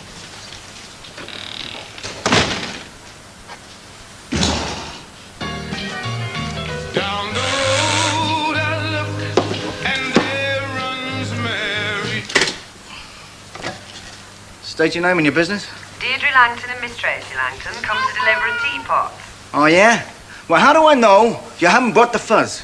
Hello, Tracy. Hello. Hey, can we come up? Can we come up? Okay, but throw your guns out first.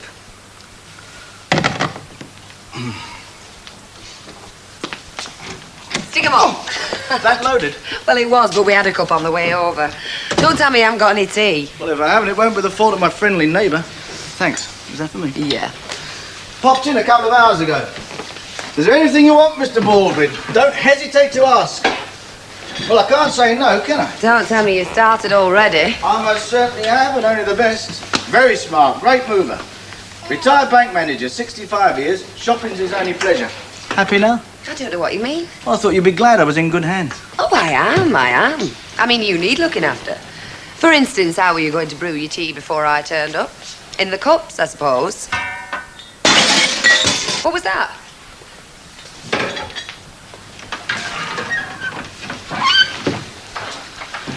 Wasn't as nice as this one. You don't chuck teapots away just because you've got two. I do when they're a present from you. Now, this isn't any old teapot, you know. This is a very special teapot.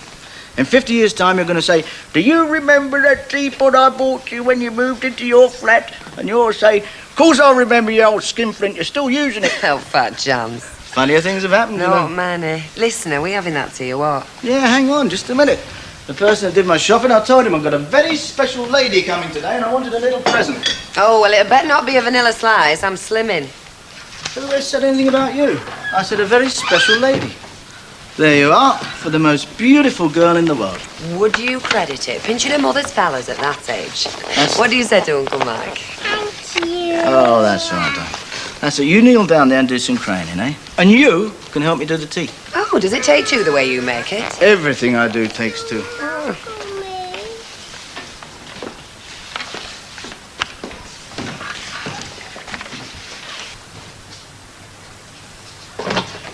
Sorry. Oh, no, it's me who's sorry. It's your office. I hope you don't mind. No, not at all. I'm taking my dates down. I don't suppose there's any chance of me having a copy of this, is there, to pin up in my room for the students? I think that could be arranged. Oh, good. And, oh, you think I'm awful. I've only just come and I'm asking for the earth. But is it all right if I leave a few of my things here till tonight? You said you'd get me a key for the cupboard in my room, but I haven't got it yet. That little corner of the earth you can have with pleasure, and I'll arrange a key for you. Oh, thanks. Oh, how's the enrolment going? Slow. Takes a week or two for it to get around the area. Can you do anything with me? Well, your hair'll do. And we could find you a few suitable male cosmetics.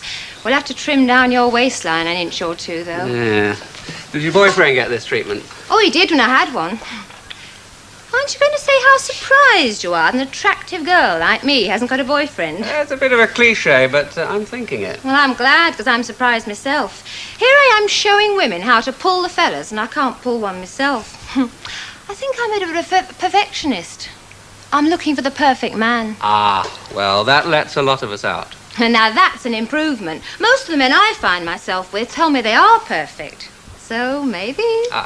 No, logic tells us there's no such thing as the perfect man. If he's perfect, amongst other things, he'll be modest, which means he'll say he isn't perfect, which makes him a liar, so he can't be perfect. You sound like one of those spy series on the telly. Unfathomable, you mean? They are to me. Yes, well, it's every man's dream, that, to be unfathomable. I'll remember that. Oh, by the way, is that housewarming party still on? The local tycoon, what's his name, Mike? Oh, Mike and his flat. Well, as far as I know, yes, look, you don't need to go if you don't want to. He throws invitations around like confetti. Oh, I'd like to go, if you don't mind taking me. I'd be delighted. You wouldn't rather go with someone else? No. There you go. What's up with him? Fred? Aye. He's a grumpy old devil of a rule. They're not all like thee and me, Albert. Are you coming to money? I've no idea. It could be something quite simple. He could have looked at the likes of us two and decided that life was for enjoying like what we do. Well, he could do a lot worse, couldn't he? Fill that up, will you, love? Certainly, Albert. And may I say you've been an example to us all. I'm very close.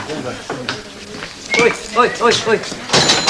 I caught him on the phone in the hall, but he hung up as soon as he saw me. Don't fret, we'll suss it out. I'm keeping my eyes skinned for a short-sighted woman with a deaf ear. Why, heck, if you ever went missing, you wouldn't take much finding. Hello, Hilda. Sounding cookhouse, are you? Well, I will be when there's someone to sound it for. Whose turn is it to go to the chippy? Oh, aye. Oh, aye. And here's me waiting for Stan. Ah, well, you wait a long time because I've got him nailed to the chair. Now, come on, get your skates on. He's starving to death in there. Not had out to eat since breakfast. I'm on my way. Go on. Hello, it's Mike. Large scotch, please, darling. Oh, Mike, can I have a word? Oh, no, look, if it's about my old man No, again, then it's not like that. It's just that, well, you know your way around, don't you? I just wondered if you know anywhere nice to go, like, you know, for a night out, a meal and that, you know. What about that hotel of yours? Yeah, it's not bad. Bit pricey, though. Oh, it's all, I'll keep the change. The two of you wouldn't get much change out of about 20 quid. 20 quid? Well, I reckon I can spring that. What do you get for the 20 quid, Mike?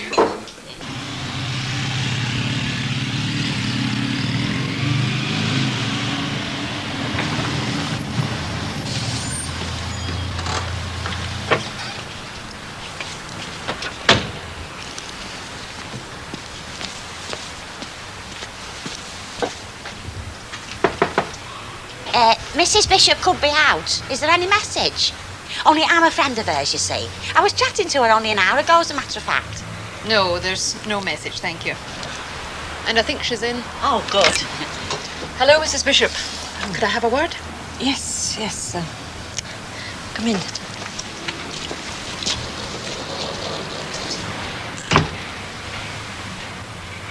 No rest for the wicked, eh?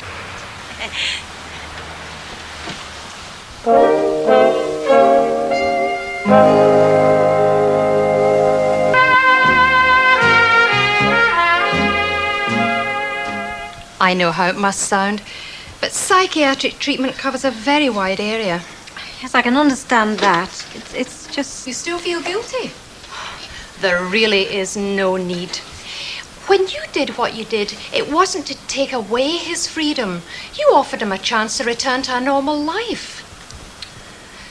I know, it's the act itself you can't come to terms with, being a decoy for the police. You'd be amazed how many people honestly believe it's socially and morally wrong to give any help at all to the police. But you're too intelligent to be one of them. It's because he was your husband, isn't it? In spite of the bigamy, that's what he was. Yes, that's what he was. I can't help you there. But I do know that in time you'll come to realize that you did the right thing. Can I visit him? Well, the doctors don't recommend it at the moment. It could trigger off the wrong kind of behavior. Perhaps when the treatment's progressed a bit further. I'm not sorry. In fact, I'm rather relieved. It would have been an ordeal.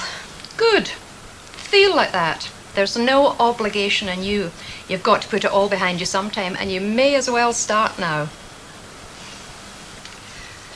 Hey, what time is it? Oh, it's time we weren't here. Right. Lock that door. See, slow coach. If you'd have moved a bit faster, you could have shut door in her face. We don't all close early, you know. I've got another half hour to go. Can I have my fags, please? Yes, certainly. Elsie, tell her the truth. Tell her she looks a mess and no decent fella looked twice at her. She wants me to go to this beauty class with her. Oh, that's where you're going, is it? Where else? I'm only going to watch, of course. I want to see how they transform, maybe. I haven't said I'm going yet. Hey, why don't you come with us? Well, I ask you, what's the use, really? Elsie, I believe they can work miracles. I'd get her over there where I can still cross roads. Oh, do you know nothing but insults have passed her lips since first thing this See, morning. I told you to lock that door. Oh, it's all right. I don't want out. Oh, is that supposed to make it better? No, I just thought you'd like to know. There were a policewoman at Emily Bishop's this dinner time. One of them big wigs, you know, with them star things on her shoulders. What are you staring at? Oh, go on. Go on what? Well, what happened? What were they saying? Well, I don't know. Haven't you got the house bugged? Hilda, you're slipping. Oh, go on, be as sarky as you like. But you want to know what goes on, don't you? You being a friend of hers, like. Well, just think on. If it wasn't for the likes of me, you'd know out. 25 minutes that policewoman were in the house. She come at 10 to 1 and left at 1:15. Oh, poor Hilda. Oh, no, it's all right for you, isn't it? I mean, having a window cleaner in family. Only I was thinking, it could make a mess, that, couldn't it? 25 minutes of hot breath on your bay window. See? I practice on you, then I'm ready for Hilda. Right, take your coat off and make yourself comfortable. No, I've got to get back. I said I'd bring the wine round and I brought it. Right, come back later then, eh? No, I can't. For once in me gad about life, I'm playing babysitter to my own kid. Plus, I've got a pile of ironing to do and my hair wants washing. Oh, you're not pulling that one, are you? Got to wash your hair. But when do you think I do it? In shop hours, in between customers? I bought this so we could celebrate. Oh, all right then, one quick glass. Right. What do you think of this furniture? Well, it's not what I'd have picked myself. Nor me. Mind you, I can live with most of it. But I have to close my eyes every time I walk past those curtains. Well, change them. From what I've heard, you're not short of a bob or two. Have you got any idea how much they charge for curtains that length? I know what they charge us poor mugs who have to buy them in the shops. I don't know why you're grumbling. You can get the material wholesale and get one of the girls in the factory to run them up for you. Would you believe me if I said I never thought of that? No. Well, you should have, because I didn't. I've had a lot on my mind lately, you know. Takes a lot of thought, moving house. Yeah, that. And other things.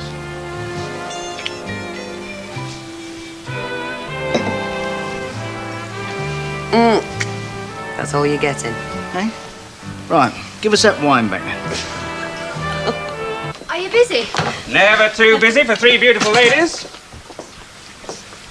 And I mean beautiful. What do you think of her? Mavis was the model.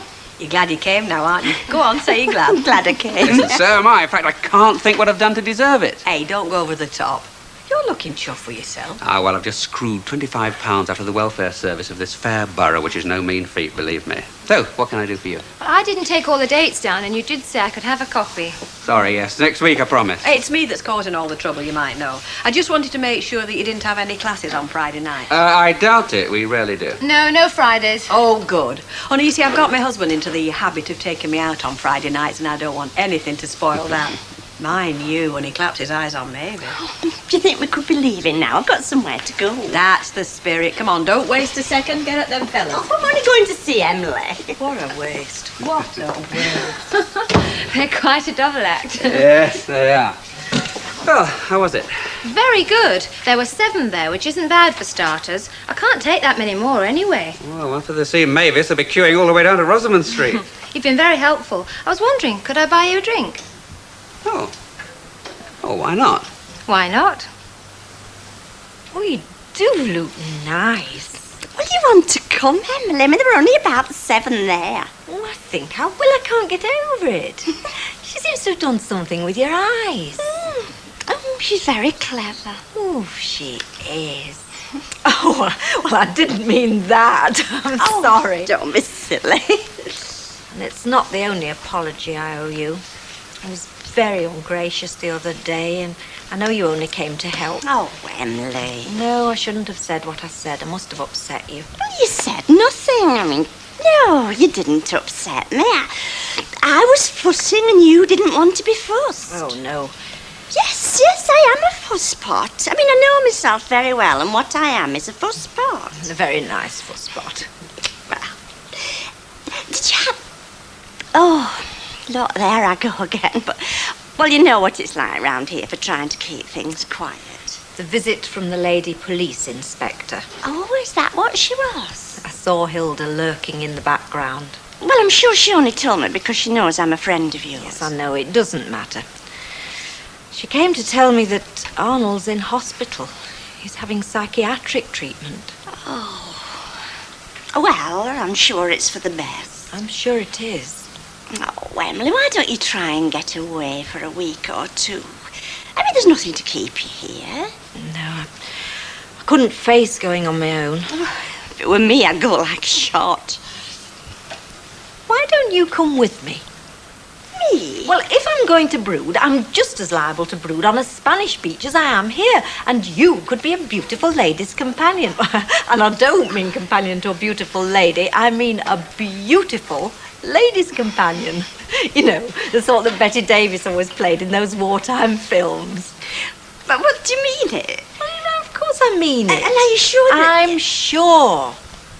Well, I suppose I could have a word with Rita about time off. Good. Well, that's settled then. Let's drink to it. Now, what would you like? I've got most things. Oh, well, could I have a whiskey and ginger ale? Well, if I look wicked. Whiskey and ginger ale it is. What's his name's not in? Mike? Oh, well, at this time of night, we're a bit down market for Mike. Or Deirdre. Perhaps she's with him. Could be. We do have Uncle Albert there. I thought I'd found you here. How do? This is Miss Price, and this is Uncle Albert. Hello. Well, there's nothing wrong with her. She's very nice. I never... You know, he gets me into more trouble. Look, I Nobbert said... All right, well, stop Nobbert saying and get into the snug where you belong, and I'll send you a rum over. Right. Very nice to have met you. And you. My round? Oh, no. Oh, yes. You bought the first round in spite of the fact that I asked you over. I'll have you know I'm totally liberated. I'm no good at karate, but I can stand my corner. A scotch? Please. Hello. A scotch and half a lager, please. It's a waste of money, that. It's no different. Careful. Oh, was that her? Next time, I promise. If you're thinking of improvement, love, forget it. There's no room. And I'll wipe that smile off your face, sweetheart, because next week I am singing at Eccles and you're going to have to run me there. So, before you start... I'm not starting anything. Believe me, the way things are now, I could do with the extra dibs. Does he take all your money off you? Or what, you made it yourself? His idea of a perfect partnership. You mean what's yours is mine and what's mine's my own? Oh, and could I have a drink for Mr... Oh, I only know him as Uncle Albert, the old gentleman in the snug. By X, second time in and he's got a buying rum. I like that. Ah, you'll learn. Oh, hello, it's Mrs. Tanner, isn't it? Didn't we meet the other night? Yes, we have, and by way of warning, love, this is a respectable pub in spite of the people that get in it. So we don't want any irate husbands barging in and banging people about. Thanks. Nothing so romantic, I'm afraid. Haven't got a husband, never have had. I'm looking, though. I wonder where. I wonder. Get that hat off. What for? You've got that wig on, haven't you? No, I haven't, clever clogs. Like some folk in here, there's no artificial about me. Wish you meant me, but I think it means you. Only me eyelashes, Betty. Only me eyelashes, and I'm not being sidetracked. Come here. Let's be having it. Let's be having what? Where you going? Look, what's he got to do with you? It's my night off, innit? I can go where I flipping like, can't I? You're not dressed like that, you can't. It's not just the flash gear. There's something up. Well, why should there be? Because we've not had an uncivil word out of you all day. Oh, well, you're doing well, aren't you? Make way for a naval officer. Eddie, follow him. See where he goes. I'll do no such thing. I wouldn't do that to me worst enemy. Which he probably is. Yeah, he is, actually. Still, if he's pulled a bear, good luck to him. What about her? She's the one who needs that. Well, cheers. Cheers.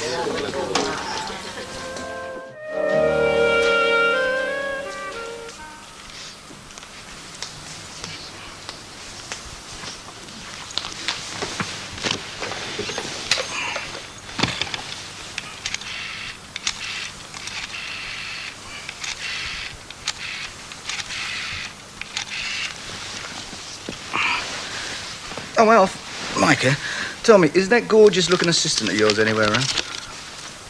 Oh, no, the last thing I want to do is interfere with business. Look, do us a favour, will you? Tell her I'll be in at lunchtime and take her for a drink. Of course I'll bring her back again. Yeah, OK, mate. Thanks a lot.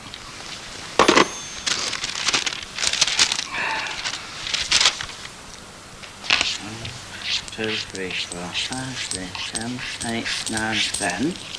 Yeah. Here we are again. Ah, happy as can be. I wouldn't say that. You just missed Mrs. Walker. What a shame. Yeah, she left not 5 minutes since to go to their Jonies, but she says she'll be seeing us again tomorrow morning. Great. Yeah. Hey, you'll never guess. So? I've just been cleaning upstairs. Gosh! I've just been cleaning upstairs, like I said. And what do you think I found on the floor of Fred G's bedroom? Ooh, I don't think I want to know, Hilda. Go on, Hilda, give us a clue. Did it have more than 8 legs? No, Luke. It's a bill. So, what's so special about that? Well, it's a bill for a meal. Meal in a restaurant, by the looks of things. They do serve them. Well, 2 meals. Him and somebody else it'll be. And what do you think it's cost him? Go on, have a guess. Hey, it's only in there, you know. Oh. Go on, Hilda, I'll have a guess. Fish and chips twice with mushy peas, say £1, and 20 pence if they'd a pickled onion. £23.70. Good gracious. 23? Yeah. He must have had enough mushy peas to fill a bucket. Every day would be the first day of spring. Now then, there we are, ladies. Oh, isn't that nice? Yeah, very nice, Fred. Thought you might appreciate a wet. Get anywhere interesting last night? Oh, it isn't where you go, it's who you go with that makes a difference to a place, isn't it, Bet? Yeah. Oh, a lot of truth in that. Who are you with then? Oh, it's nobody you know. Let's just say it's a very good friend. Eats a lot, does she, this good friend? How do you mean? Did you go out for a meal? I mean, is that where you went? Oh, yes, we did have a bite of supper, yes. Every joy would have a new song to sing. La-da-dee-la-da-dee. 23 quid for a bite of supper. Didn't mean a lump of parking and a cup of Ovaltine, you know, Hilda. I know what he meant. Well, we'll just have to face it. I know it's against all the laws of nature. What? But our Fred, warts and all, has pulled himself a bird. Of course he has. I mean, why shouldn't he? Fred? Well, he'd be better with her than he is with us, and I mean, he does dress very well. Dress well? Fred? Betty, love, I've seen wounds better dressed than Fred. Thank you.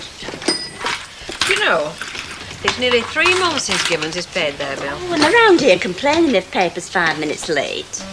I'll make a bill out of that can drop it in. love. Can I have my magazine, please? It's that new lad, isn't it? Richard somewhat or other. Yes, that's right. It's 45 pence, please. Sorry about that, then. Oh, thank you.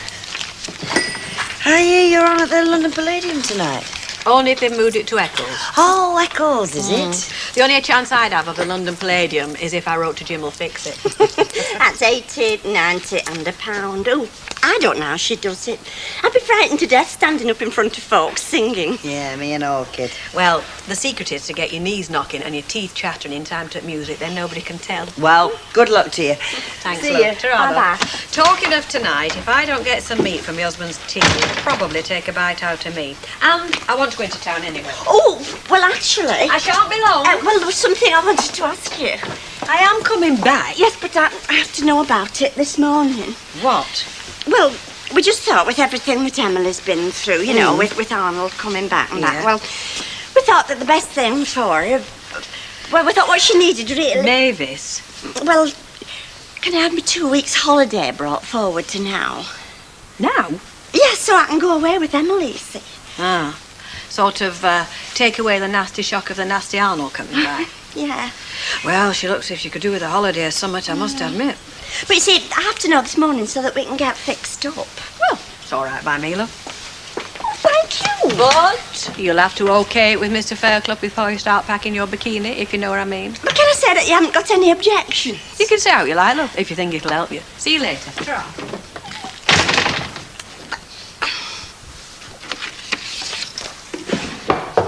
Come in.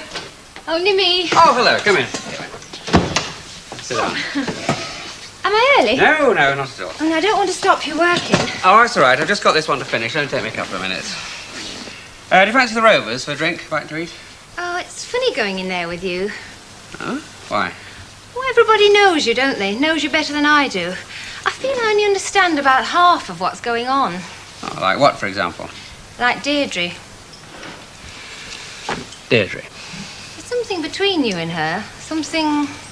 Look, I told you we used to go out together. We used to be very close, but... Oh, I know, you said. Yes, well, not now. There's nothing going on now. Oh, I know. She's going out with Mike the Jag. I know that. It's just that... Oh, It worries you. just makes me feel at a bit of a disadvantage, I suppose. Well, I'm sorry if you feel unwelcome in there. Oh, no, everybody's very nice. Deirdre's very nice. It's just me who's not very nice. It's just me that's not very nice. Well... Oh, look, this way. Come on, let's go and have that drink now. And, we'll go somewhere else, shall we? Not the Rovers? Not the Rovers. Oh, thanks.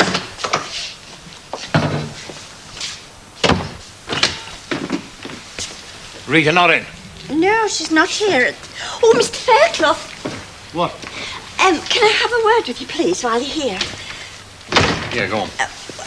Well, it's just, you know what an awful time Emily's had lately with Arnold coming back and that.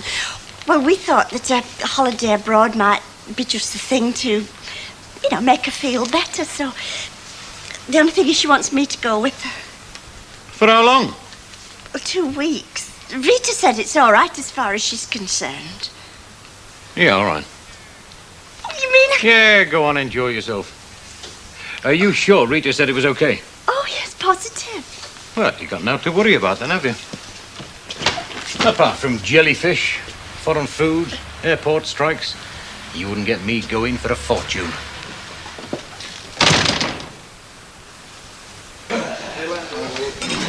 Oh, you found somebody anyway. You won't have me to look after him forever, you know. I mean, what is she, a beautician or something, so they say? Some of it's so. I never got in for it much myself. Well, can't improve on anything that's already perfect, can they, Albert? Large scotch, please, Bet. And a glass of lager, lump. Well, there's 2 light ales there as well, if you like. Beg your pardon, dear? No, Mr. 2 light ales? OK, 2 light ales as well. Now, love. You're round next and he's on double scotch. It was only a joke. Hey, do I detect a bit of bribery going on round here? Industrial relations. You use people, you know that, don't you? I hope you don't think I'm using you. Oh, no. I think I know you a bit too well for that. Well, cheers, Mr. Baldwin. Cheers. Anytime. And there's a little favour you can do for me in return. There's always a catch, isn't there? Well, nothing too arduous. Might make a nice change for you. He wants you to run up some curtains for him for his new flat. Out of denim, bit kinky, isn't it? No, not denim. £1.80. Keep the change, don't No, actually, it's the material I went out and got for him. Oh, he's got you at it and all then, has he? No, he's got me buying them, you making them. I don't know who he's going to get to put them up for him. Oh, I can put them up. Have you measured your window frames, like I said? Oh, I knew there was something I forgot. Well, we can't do them without measurements, now can we? We'll have to wait till tomorrow. I'm not trailing back over there again today. Hey, well, we could do your measuring, couldn't we, Ida? Not until after his dinner hour. Well, I mean after his dinner hour. Well, why can't just one of you go? Why leave two machines laying idle, eh? Here, you've got the longest arms. You go, Vera. What, me go round to your flat on my own? After you've been seen by me like ailing here. I've got my reputation to think of, you know. Yeah, you're right. So have I. You both better go. Right, well, you can give it ski later then. Come on, let's sit down. Come on. Oh, Mike. Deirdre, love. All right, Fred. How's yourself? Oh, smashing, thanks. Not a bad old world when you come to think about it, is it? What world's this then, Fred? Let us know when you want serving, won't you? Don't worry, he's quite safe, but we're keeping him under observation. You know, I think I made a mistake there. Where? Letting Vera and Ida go round to the flat. Oh, why? What harm can they get up to? Ah, just seemed funny the way they jumped at the chance of getting in there.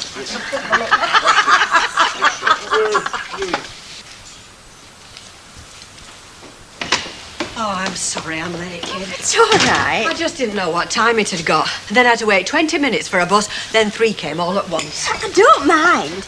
I tell you what, you have some time off this afternoon. You go and sort your holiday out with Len. Oh, I've seen him. And? Well, he came in, so I asked him. Oh. He said it was all right. Len did? So I phoned Emily and she went and got the brochures. Well, good for you. Obviously, I've been handling him all wrong all these years. Well, I told him he didn't have any objections. Did you by any chance mention that I'm out singing for the next few nights? No. Did he happen to mention it? No. Oh. Oh, dear. Well, what? Well, you know who he thinks is going to be doing the papers the next few days? Me. Only I'm not. Otherwise, I wouldn't be in bed long enough to get my toes warm, would I? So you know who is going to be doing the papers at 6 a.m. on a cold and frosty morning? Mr. Fairclough. Mr. Fairclough. So if I were you, kid, I'd keep my head well down, because when he realises what he's let himself in for, it's going to be like putting a match to a keg of gunpowder.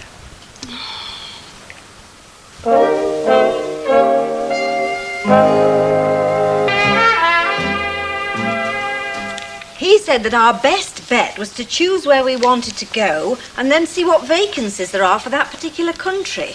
Well, I think what you suggested. Malta? Yes, I mean, it sounds as if it might be a bit like Mallorca, but not quite so foreign. Oh, Mavis. I mean, the food. So if I book to go as soon as possible... Yes. I mean, there are no problems, you're sure, about you getting the time off? Well, no, not Len's very good, isn't he? Yes. Well, I'd better get off to the travel agent and see what the chances are, then. No. Here, Mrs. Emily Swain wishes to revert to and be known by her former name of Mrs. Emily Bishop. There, what did I tell you? Let's have a look, Morning's paper. Yoda. Let's see. You know, it's dead sad, that. It's like just like cancelling out 6 months of your life, isn't it? Well, that's exactly what she's doing. Yeah, she's dead right and all. I mean, who'd want to be stuck with a name that reminds you of nothing but trouble? Yeah, well, you know all about that, wouldn't you? I mean, the number of times you've had your name changed. Yes, Hilda. It'd be nice, though, if you could change it whenever you wanted, just by announcing it in paper like that. What would you change yours to? Mae West? No, something with a bit more class. Bet Rothschild, something like that. Bet Rothschild? Be no good without the money, you know. To get me better service in shops. A large white loaf for Miss Rothschild. Oh, it'd come buttered, love. He's coming. That pump all right now, Betty? Oh, yeah, champion. Sorry. Oh, you there? Huh? I've just said you were out. Well, that's somebody on the phone for me? Yeah, a lady. Oh, well, what was her name, did she say? Oh, she did, but it's gone right out of my head. Well, Joyce? Joyce? No, not Joyce. Well, were it Eunice? Eunice. Oh, well, did she not say what she wanted? No, Fred, she didn't say much about out. Oh. Eunice. Oh! There were nobody on that phone, were there, Lynch? It was just one of your clever little tricks. Only fairly clever. Yeah, well, it's a grand old name is Eunice, Fred. Ah, well, now you know, and that's all you're going to get to know. Hey, I knew a bird called Eunice, you know. Well, it wasn't this one, Yates, that is for sure. No, she lived round here. Eunice Jones, her name was. Oh, this one's name is Eunice Nuttall, and a slag like you won't get within 10 miles of her. There, I bet you know her second name now.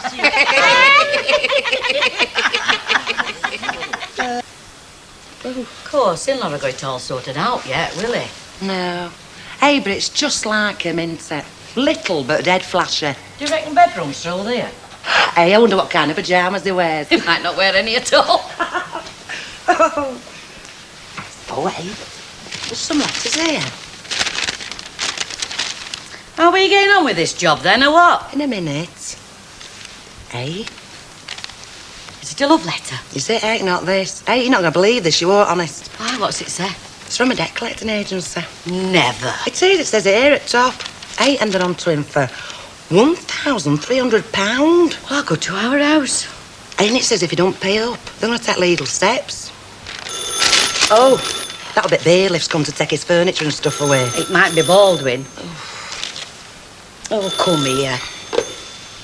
Hello? Oh, hello. Oh, is it? When? Oh, thanks, Chuck. I'll see you. Baldwin's on his way round. Thank God. That were Ivy. He's just left the factory. You know what it is, don't you? He don't trust us. He don't trust us 10 minutes in his precious little flat without he comes charging round here to see what we're up to. Have you got that tape measure? Let's get on with these windows. Yeah. Can't get over him owing all that brass, you know. I feel guilty, me, if I'm a week behind with my milk money. What you get used to, I suppose. Ah, but do you think they'll duff him up if he don't pay? But you don't mind if I use the hall? That'll be my guess. There's nobody else in, anyway. Give myself a workout while it's quiet.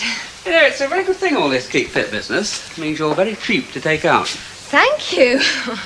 And very nice to take out in other ways, too. Thank you for that, too. I mean it. I know you do. Oh, and I'm sorry if I was a bit, What? edgy this morning. Oh, about Deirdre, you mean? Yeah, silly. Look, I've told you, we're just good friends. Can be true sometimes, you know. Oh, I know. Oh, and I don't mind going to the Rovers either. You mean we can skip the 5-mile drive next time, then? Yes. Yeah, well, I'm very pleased to hear it. Oh, there is one more thing. If I'm going to be spending my lunchtimes in pubs, I think I better put some work in on my figure. Well, I'll drink to that.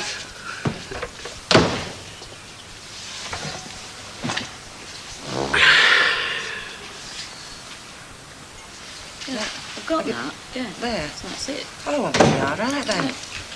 Oh, Mr. Baldwin. We're just not going to finish it, aren't we? Oh, good. Hey, but we're nice of you to come and give us a lift back, though. Had a good look round, have you? Eh? Cased the joint. Listen, we're not like that. We've measured your windows, that's all. I'll bet. Hey, it's a nice flat, though, isn't it? Yeah. Yeah, it'll do. You, read this, did you? What? Well, this letter. Oh, I never saw it there, did we, Ida? No. Well, you should have done. Because it would be a warning of things that are to come. I mean, I can't go on pretending that things are all right forever, can I? Hey? Not when the big boys are after me, when I'm living in fear of the next knock at the door. But it's my fault. Shouldn't have left it hanging around, should I? You, did read it, did you? Well, we couldn't help it, could we? You know what you should have done as well? What? What? Read the envelope. Mr. T.R. Shuttleworth. Shuttleworth. That's right. The geezer that had the flat before me, savvy? So it wasn't for you, then? No, I opened it by mistake. Here's us thinking all sorts of things. Now, come on, what would you have done if it had been for me, eh? Organised a whip round to help me out, or had a party to celebrate? I don't know. Atma would have organised a party and invited you to it.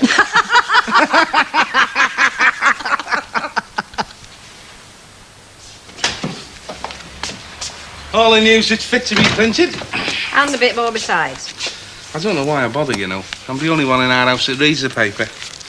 I mean, Stan just gets it for the GGs. Hilda reads the horoscopes. They think the rest of the papers for wrapping their bits up in. Oh, Oh, any news? I booked and we go tomorrow. Oh! Hello, Rita. Eddie, it's Malta, like we said. Oh, tomorrow, though? Well, everything else was booked and this one seemed just right, so I said yes. It'll be all right, won't it? Oh, well, yes, I've only got to pack. You two swanning off to warmer climes, then? Well, we hope it'll be warmer anyway. There. It's all right for some, innit? It's this hotel. Oh. I don't know about you, Rita, but I fancy Jamaica this year, you know. Oh, I don't know. I believe East Africa's wonderful. Do you know, it's funny you should say that, but that's the Oggie's favourite, East Africa. I still think I prefer Jamaica, though. It lends up as a date slip to Eccles, but I'll be thinking about Jamaica. It looks lovely. Well, I am glad you like it. I was going to come and consult you, but he said it might be gone by the time I got back. Malta will never know what's hit it. Are you sure it's not out of your way? I've almost passed it. Well, they said they'd have it serviced for 5, but, well, I just hope they don't find anything else wrong with it. I know the feeling. All right? Yeah. Hello. Hello. And what are you smiling at? Nothing. I presume I'm allowed to say hello to her. Of course you are.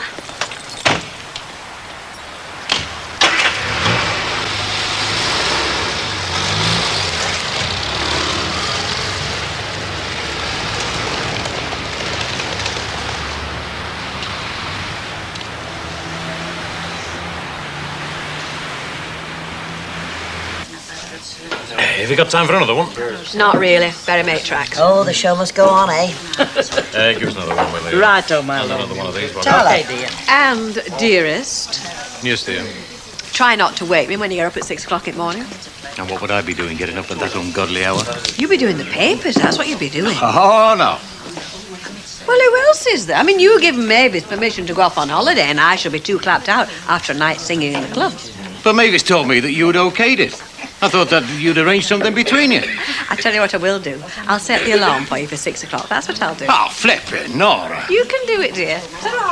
99 pence, please, love. 6 o'clock in the flaming morning. I'm not going to damn well do it, I tell you. Hey, it's all right, love. It's nothing you've done. I'm very glad to hear it. One of them out singing. The other one on flaming holiday. I'm the only one doing any flaming work around here, I tell you. True enough, love, true enough. Well, I'm not going to damn well do it, I tell you. I am, my love. Oh, no. Oh, hello. It is nice to see you here. Oh, thank you. Well, we're off on holiday tomorrow, so... to Malta, and I'm going with them. Oh, lovely. So, a sweet sherry and... pineapple juice, please. Pineapple juice, sort of get us in the mood before we set off. Well, I'm very glad to hear it, my love. Len, You're being spoken to. Yeah. can I get you a drink? Only if you weren't taking Mavis's place, we wouldn't be going at all. No, I've got one in, thanks. Now, we don't want to hang over in the morning, do we, love? Well, can I get you a drink, Elsie? No, thanks, love, thanks. Oh, hello, Mr. Tatlock. Now, will you let me buy you a drink? I haven't made you happy. Well, it is a sort of celebration, actually. Oh, well, I always celebrate with rum. Oh, well, rum for Mr. Tatlock, thank you. Here you and your rum. Thank you. Where are you taking Eunice tonight, then? Bingo? Oh, do I look as if I'm going to bingo? You don't like it? Could be one of prizes. You look very nice, take the notice. Thanks very much, Betty. And what's Eunice wearing? Or is that a bit of a frock you've got wrapped round your neck? You don't give up, you, do you? No. Look, I've been thinking because I know what's going on in your minds. You think I'm not going to bring Eunice in here because I don't want folk to see her. You think that I'm sort of ashamed of her, don't you? As if we think that. Well, I'll tell you what I'm going to do. Now, you're both on tomorrow dinner, aren't you? Yeah. I'm going to bring Eunice in here tomorrow dinner and introduce her. You know, just to see if that'll stop your wisecracks, like. A formal intro, Betty, and me without a thing to wear. Right. Tomorrow dinner, then.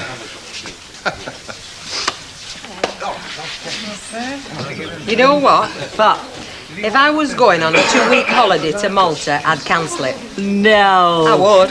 I wouldn't let Al stop me from being here when Fred brings Eunice Nuttall through that door. Get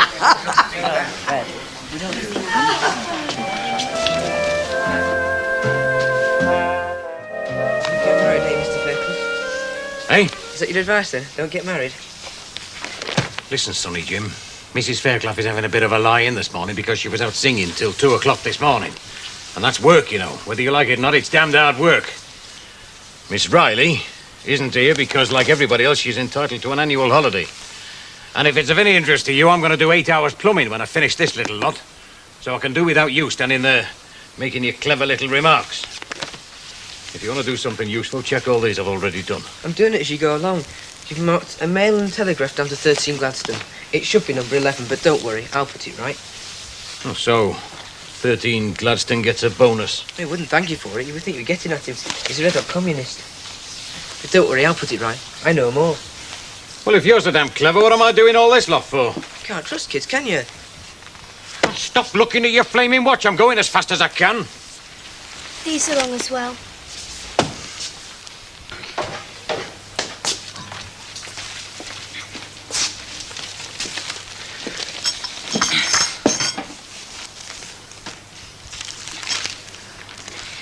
Are you like this at work? What? Well, if you can't get your own cornflakes, I don't see how you can mend someone's car. I can get my own cornflakes.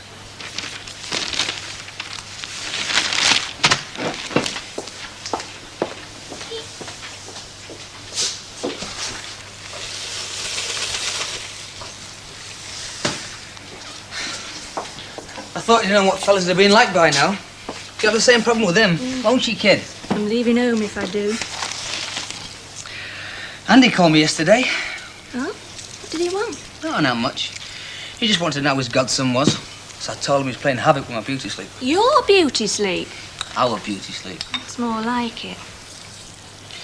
It's his soccer club's annual do tonight in Liverpool. Stag night. Remember I went there last year? Yeah, I remember. I remember how you came home and all. He wants me to go again. What did you tell him? Well, I said I'd say I was fixed and I'd give him a ring later. To say what? Well, whether I was going or not. Brian, when is it going to dawn on you that you're a married man with a baby? I know what I am. Then act like it. It's share and share alike, you know. You were out 4 nights drinking last week while I'm stuck here. You won't even ask me to go with you. You wouldn't damn well go if I did. Look, love, how many times have you said it's not worth getting a babysitter for 1 hour in the pub? Have you ever considered staying in with your wife? Going up and changing him if he needs it? Feeding him if he needs it? Look, love, I do a hard day's work at that garage.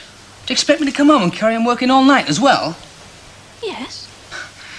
Once a year. Once a flaming year. Yeah, well, just so happens it's fallen on a bad night. I'm going out tonight. Where to? You needn't look at me like that. I'm not making it up. Going round to Heather's. Who's Heather? You don't know her. She lives in the Crescent. Met her at the clinic. She's asked me round for supper. Is it that important? Yes, it is. It is to me, and it is to Heather. She'll have gone to a lot of trouble. She's like that. She'll have baked. Why can't you come round here and bring her bacon with her? She's on her own. Her husband's out. Oh, is he? Did he get a bad time and all? Probably will, yes. He's a policeman on nights.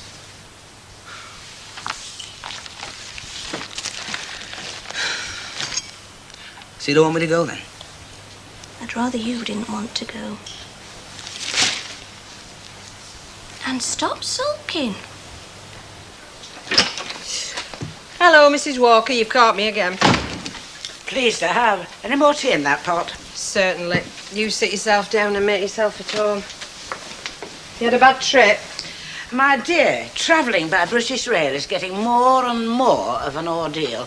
The handle of the door was covered in grease. I don't know how I'm going to get my gloves clean. The compartment was full of litter.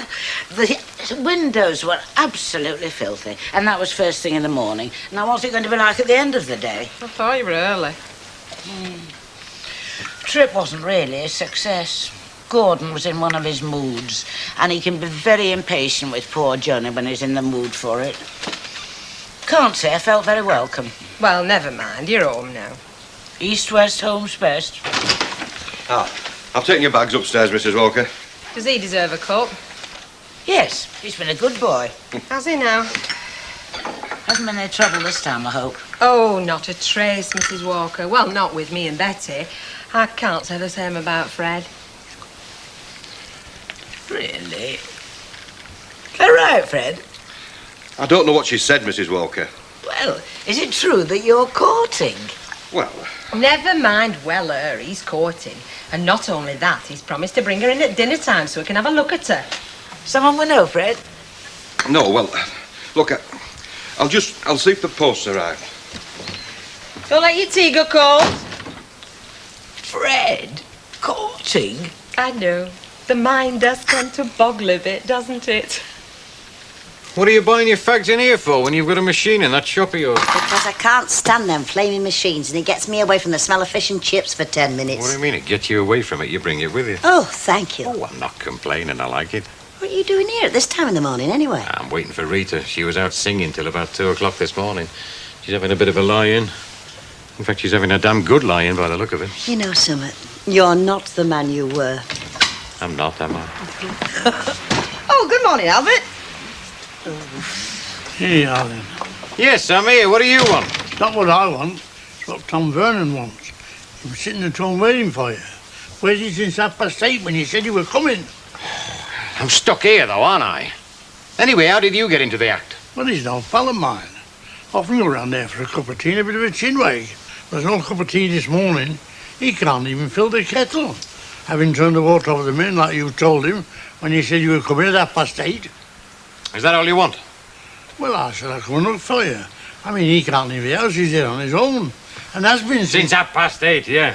Well, tell him you found me now. And I'll be down there as soon as Rita comes here, all right? Well, what time's that going to be? I've no flaming idea. She's here now. Are you satisfied? What's the matter now? You go. I'll follow you down. I'll see on you do. Because he's stuck there in the house all on his own. And that's been since 8:30, yeah. What's the matter with Albert? What's the matter with you? Where the hell have you been? I'm supposed to be out on a job. I've been standing here like Piffy on a rock cake. What have you been doing? I've been getting myself ready, haven't I? You don't need makeup to sell flaming papers. Right. Well, ask her. She'll tell you. Now, isn't it important that we ladies look our best at all times? Absolutely. Have I walked into something? Not at all, love. I won, hands down. Now, what can I do for you? I bought the cleansing cream you asked for. Oh, right. I'm going. Good. How much is it, love? £2.50. £2. You see that? That is the face of a man who'll spend £2.50 on a round of drinks, but let anyone else do it. And don't forget to relieve me at dinner time. When am I supposed to get on with my work? Hey, don't ask me. Ask that fella that goes to great lengths insisting that we can't close at dinner time. You know? Him that's too stingy to get a rotten replacement for Mavis while she's on holiday. Why can't you get a sandwich from next door? Get. Path of true love not running smooth. That is the path of true love. When we stop behaving like that, we'll start hating each other. Hey, is this good stuff? Very. Use it sparingly. Don't worry, at that price I will. Make yourself beautiful for tomorrow night. Aren't you going to the party?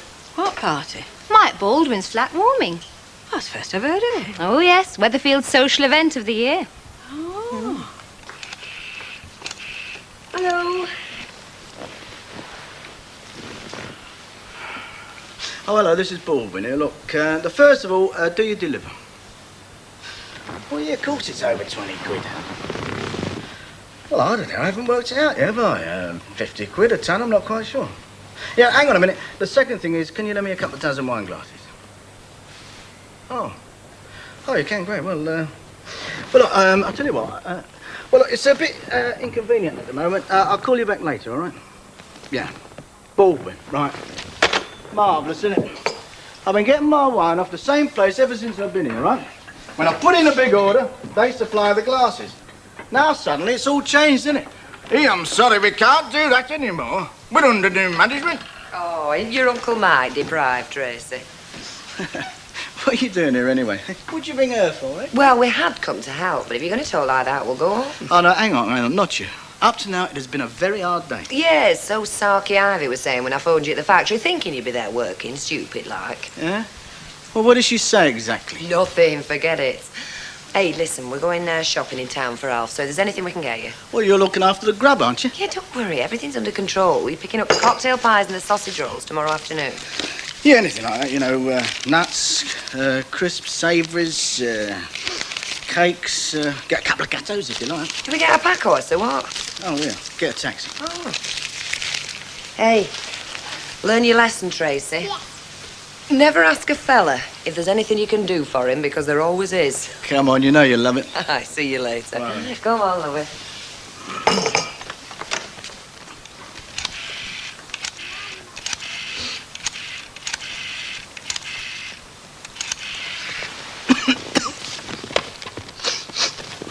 Oh, hello, is that Weatherfield Wines?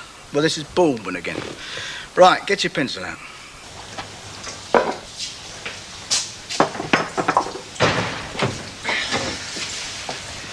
Just put him down. All right. It's ready. Does she want to wash your hands first? Yeah, okay. Couldn't get hold of Annie today, love. That Ron Sykes, he wouldn't leave the office. Couldn't get near the telephone. Does it matter? Eh? Well, if you don't get hold of him, he'll know you're not coming, won't he? No, I said if I couldn't get hold of him, it meant I was going, like. Better get hold of him this afternoon, then, haven't you? Yeah. I don't know. Hey, is that clock right? Quarter to one? Yeah. Near enough, yeah. A couple of minutes fast. Why, are you expecting somebody? No, only O'Brien. I thought he might have popped in, you know what I mean? Well, perhaps Gail's put her foot down. Yeah, perhaps she has. Mind you, wouldn't blame me, you know. Go on, then. I will have another. Look, I'm not twisting your arm if you want to get back to work. It's in good hands.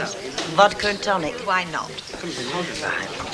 Hey, he didn't look too happy when I saw him this morning, you know. He never does when he's working. What fella does? They only seem to get smiles on their faces when they're in pubs, football matches, or lying flat on the back on the settee. Anyway, you should know. From what I hear, you're first had all the attributes. Oh, him. I never saw him work. Come to think of it, I never saw him. I'll get him. Large Scotch, is it, for the capitalist? Yes, please, Frederick, and whatever these two gentlemen want. Oh, ta. Oh, how's the flat, then? Ship shape? Yeah, more or less. One or two jobs need doing, but, well, it's finding the blokes to do them, isn't it? Well, I'm always available, you know. No, I need specialists. There you go. Oh, hi. Come to think of it, one of them's a plumbing job. Wait a minute. How's my favourite bird, then? I'm off you. Oh, I was going to be nice to you, too. Now, how do you fancy a few drinks, a bite of food with the most perfect host tomorrow night? Eh? I'm having a little flat warming party. About time. Right, I'll cross you off my blacklist. Oh, you heard, did you? I was wondering what I'd done. Well, I was looking for you, wasn't I? Oh, and bring that lovely Leonard. Must I? Well, I'd like to say no, but I don't want the happy home broken up, not on the first night. About 8 o'clock. Smash him. Fine. Yes, madam. Hang about, I'll get that. Welcome to the Rover's return. Thank you. This is Bet. Hello. It's never Eunice. Yes, you know. Well, hello, love. I'm very pleased to meet you. Likewise. I'll get you brandy and sham. Thank you. Hello.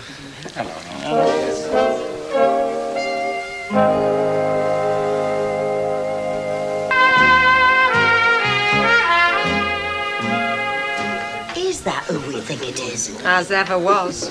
How does he do it? Ah, well, they don't know him as well as we do they? Oh, you're right there. Well, much as I'd like to stay, I shall have to go. But I want a full report, don't forget. You'll be missing now. What are they doing? He's looking deep into her eyes. Well, it's not bad, is it? As much as I expected. It's not as glamorous as the club, but it's all right as far as pubs go. It's very clean, which is what I'd expect with you working here. Say some nice things, don't you? Well, we are friends, aren't we? Well, a little bit more than that happened. Now, Freddie, you remember what I said that first night? Oh, yeah, sorry, I got a bit carried away, didn't I? Oh, I didn't mean that. I meant earlier on at the club when we were talking about getting to know each other. I said we'd got all the time in the world, didn't I? Now, do you remember me saying that? Yeah. I don't think it'll take that long. Neither do I. Everything all right? Any more drinks required while I'm stretching my beautiful legs? No, not for me, thanks. Moderation in all things. Oh, dear, that, Fred. I couldn't agree more. I'm a bit like that myself. You're not going, though, for a minute, are you? No. Well, not unless Freddie wants to get rid of me. Now, would I want to do that? Of course he doesn't. You stop where you are, love. I'll go and fetch Mrs. Walker. She's dying to meet you. Now, don't go bothering her. Now, you know what she'd like? She'd play Hamlet if I didn't. Won't be a tip, love. Hello. Oh, so that's why you're here. Oh, can you think of a better reason? No, I can't. We're both looking forward to your party. Not as much as I'm looking forward to having you. Not him, you. Now, what are you drinking? Well, Ken invited me. Oh, no, but he's a generous fella. What is it, gin and tonic or...? A bottle of lager, please. A bottle of lager, right. Fred, give us a bottle of lager, will you? Hello, mate. This is Mrs. Walker. This is Miss Nuttall. Mrs. Nuttall. Mrs. Nuttall, yes. It's a great pleasure to meet you, dear. Likewise, Mrs. Walker. I've heard an awful lot about you from Fred. Really? He was telling me what he said about me. Sometime when he doesn't need a job. Oh, she knows you, Freddie. About flaming time. Ah, has he been working? Do you realise, of course, you picked the worst possible time to go out for your dinner? Well, I'm no fool, am I? I can't be, love. I married you. Do you mind if I go now? Certainly, my sweet. And thanks for all your help. You've been a little jewel. Now, there's bacon in frying pan, and there's a couple of eggs on side. And don't use all the bread. That's all we've got. I'm not going to. I'm not going home. I'm going next door. Elsie can do the cooking. Oh, no, you're not. You're going home. I'm not having her thinking I don't feed you. You don't flaming feed me. I feed myself. Oh, Mr. Fairclough, I'm with the court, yeah. Well, get a move on, mate. My belly's rumbling. Well, it's just that some of the lads at school, they have paper rounds with Mr. Fairbanks on Victoria Street, and they've just been given £1 a week rise. I'll give them my heartiest congratulations. Well, what do you think about it, Mr. Fairclough? What do you mean? What do I think about it? Oh, are you asking for a rise? Is that it? Yeah. And you want the answer now? Yes, please. Right, you can have it then. No, no, and no. Well, we'll think about it, Richard. We will not think about it. I can't afford it. The answer's no. Is that it, then? A point-blank refusal? Oh, very good. You've learned something at school, haven't you? Well, thank you, Mr. Fairclough. I'll tell my colleagues what you say, and I'll let you know their feelings on the matter. I'll get back to you in due course. He talks like Arthur Scargill. So do you. Oh, it's great. Crisps, yeah, onions, savouries, little gherkins, smashing, yeah. Hang on. What are those? A couple of chocolate gatos, like you said. But I was only kidding. We'll never get rid of that lot. Well, how many are coming to this do? 8 or 9. 8 or 9? Blimey, I thought there were a couple of dozen the way you were talking. I told you. You never said a word. I told you it was a very select little party. Well, why have you ordered 2 dozen wine glasses? Would have saved no washing up. We can't drink out the same glasses for everything, can we? Oh, well, there's nothing lost. Stick one of them in your freezer, it'll keep. Our Tracy'll help you get rid of it. Or better still, invite more people. Mavis and Alf, for instance. I mean, they've done their share of babysitting while we've been out gallivanting. Nah, Mavis drives me around a twist. Alfred never stopped moaning about how much money me old man owes him. Oh, well, suit yourself. Well, who exactly is coming to this do, then? Len, Rita, Ken and his bird. Oh, yes, that was a very bright idea, that was. Why? You can't hold grudges forever, can you? Live and let live, that's my motto. It doesn't embarrass you they're coming, does it? Oh, no, it doesn't embarrass me. Who else we got? You, me, and a couple of buyers. I see. Always an eye to the main chance. That's the first lesson in the rag trade. Always mix business with pleasure. Yeah. Doesn't really bother you. Barlow coming, does it? Or is it his girlfriend, eh? Is that what bothers you? Is it, eh? Heavens, no. I can look after myself. No, it's just... Do you really want to know? Well, yeah, of course I do. Well, when I get you and Ken in the same room together, I start to make comparisons. So if anybody should be worried... You know something? You're a girl after my own heart, you are. Mrs. Walker, you know how I value your opinion? Really? Well, it's nice to hear you say so. Well, it's just that, well, I wondered what you thought of my new young lady. Very charming, Fred. Very charming. And not without an experience of life. Pardon? Well, Mrs. Nuttall. A widow, is she? Oh, no, like divorced, you know. Her husband walked out on her, you know. We were a bad one. She's had it pretty rough. Oh, dear, poor girl. Still, she seems to have weathered it very well. Oh, yes, she's a fighter, is Eunice. I'm pleased about that. Well, I was just thinking, Mrs. Walker, like tomorrow night, it's my night off. I'm taking you with Mrs. Nuttall to the pictures, and I wondered if it'd be all right to bring her back here afterwards. Here? Aye.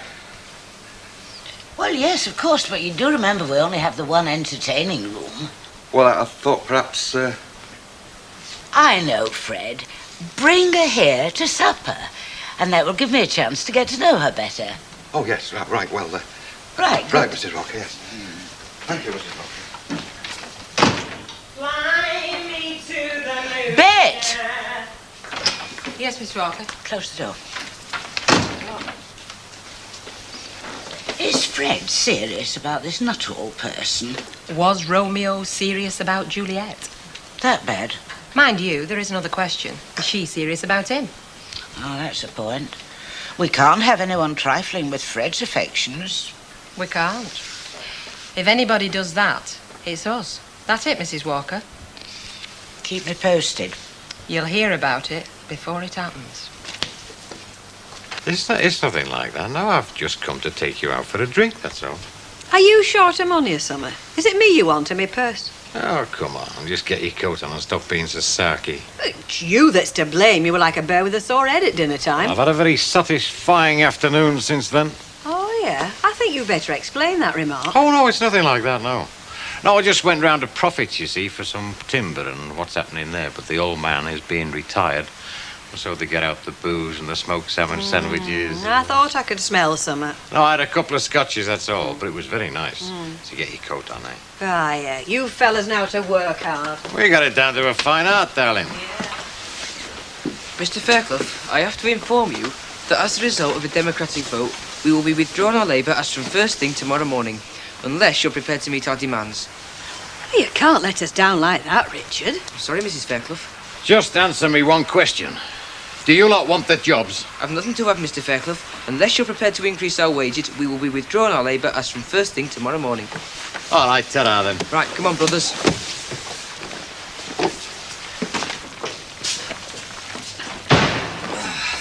Where have you been? I've just been doing half an hour's overtime. Ron asked me to stop back. Oh, good, we can do with them money. Not for long, though. Who says? Ron was telling us this afternoon. Telling you what? Well, it's a recession, isn't it? Out-of-work fellas are doing their own servicing, so we lose out. He's keeping you on, though. Oh, yeah. Just no more overtime. Oh, well. I suppose it's got to get better sometime. Yeah. Did you ring Andy? I said, did you get through to Andy? Yeah. What did he say? What could he say? Well, I told him I was working. What? I told him I was working. Well, why didn't you tell him the truth? If you'd have told him you were staying at home with your wife and baby, would he have thought you were a sissy? Leave it, will you? You amaze me at times. Your tea's in the oven. I'm going to Heather's.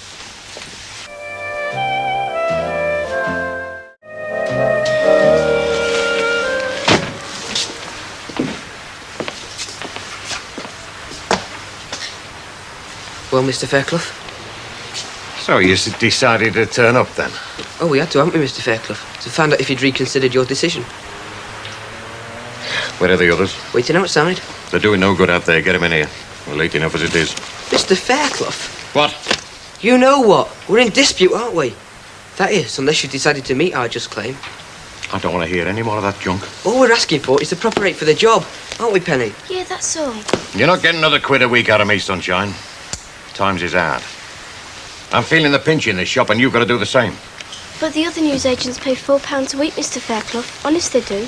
Listen, love. There are some people in this country who are dragging in £200 and £300 a week, but I'm not one of them. You're still a capitalist? Capitalist? I pay what I can afford. I think that's known as free collective bargaining. Isn't that right, Clive? Clive? Jenkins or Moss Evans or whoever the hell you're trying to imitate? I've been democratically elected to pursue the legitimate aspiration. Will you listen to yourself? You sound like a gramophone record that's stuck in the groove of flaming 78. We're all behind you, Mr. Fairclough. In that case, you're out of a job. Nobody puts pressure on me. Not in this shop. Especially some semi-educated kid who thinks he's Tony Benn. Then I'm sorry to say, we're definitely in dispute. And you leave us no other course of action but to withdraw our labour. Haven't you got ears? I've just fired you. Come on, Penny. The others really are getting £4, Mr. Fairclough. You can ask. I decide who gets paid what in this shop. You know what you're doing? You're cutting off your bolshy noses to spite your face. I can easily get other kids to deliver these papers, you know. Oh, no, you can't, Mr. Fairclough.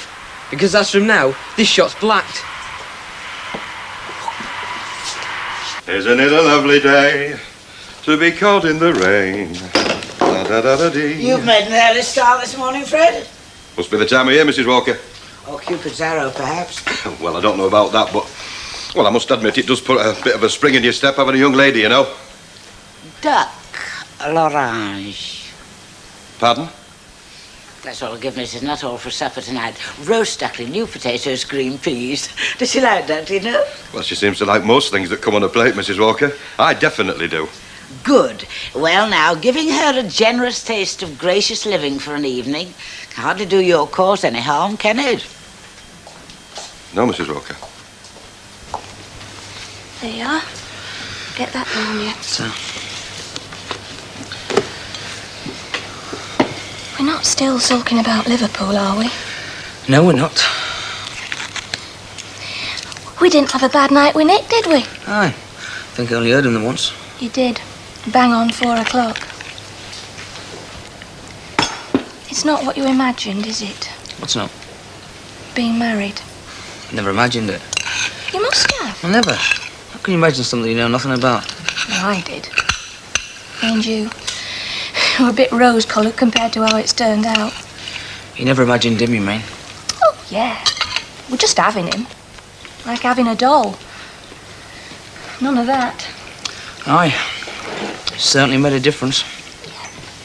But that's all. Just a difference. Brian, Yeah.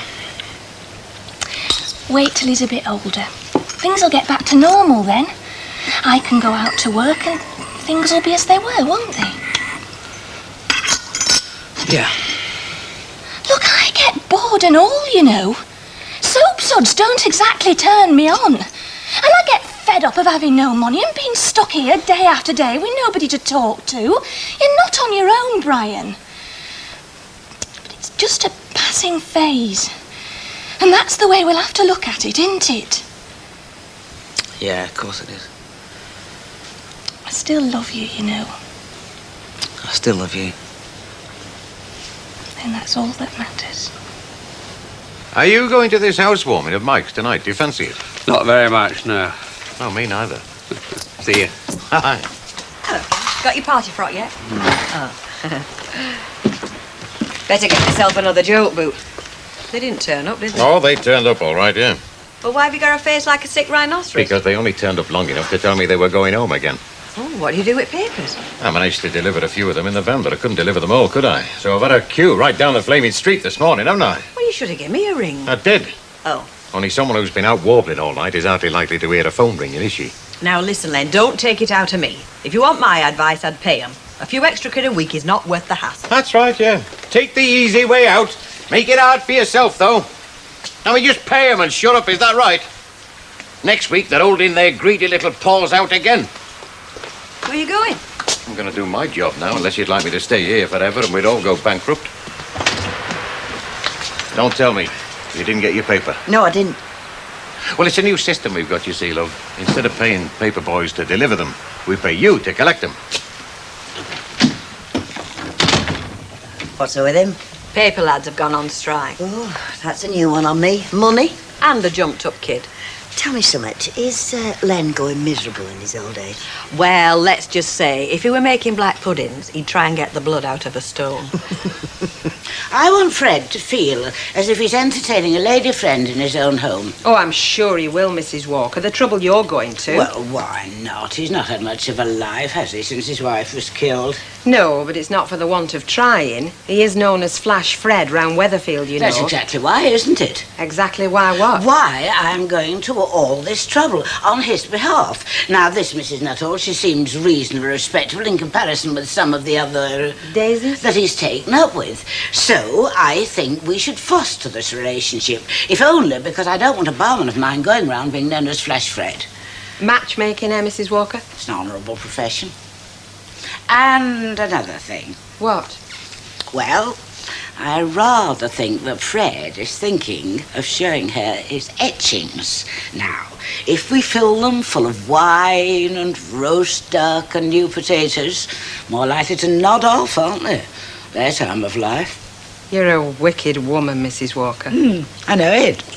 If it were up to me, they'd get a kick up the backsides. Oh, did you read about them kids from Bessie Street School going on strike? Yeah, Classy wasn't warm enough for them, apparently. They're just imitating, aren't they? Yeah. Just aping their dads. My old fellow would have murdered me. And mine. Fred, just going to get the goodies. Oh, good.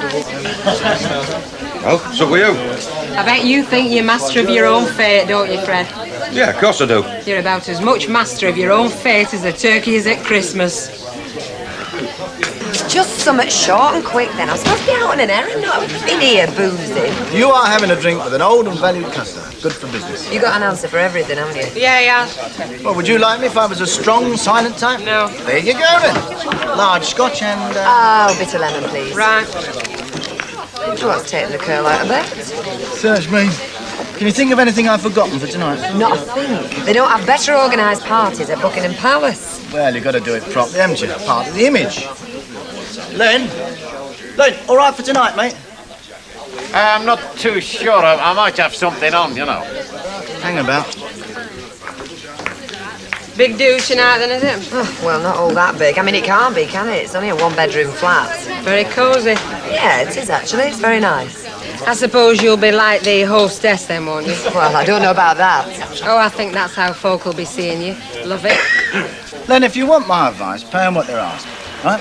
Then in a couple of weeks' time, when it's all died down, find out an excuse and sack the lad. If the others have got their money, they'll see him go, no sweat. They mean typical, that. What's that, Albert? Typical the way bosses think. Must be best all the time, can't be, will you? Albert, when you live in a jungle, you either grow fangs or you don't survive. That, if you don't mind me saying so, is why this country's in the state it's in. It's why people like me are out of work. I mean, come on, why does everybody want to be top dog all the time? I'm not blaming either side, you know, but what's needed is a completely different attitude from everyone. Yeah, anyway, you are coming to the party, Leonard. Your staff might make your life hell at work, but don't let them interfere with your pleasures. That's something bosses get plenty of and all. Pleasures. Oh, Albert, shut up and have a run, will you?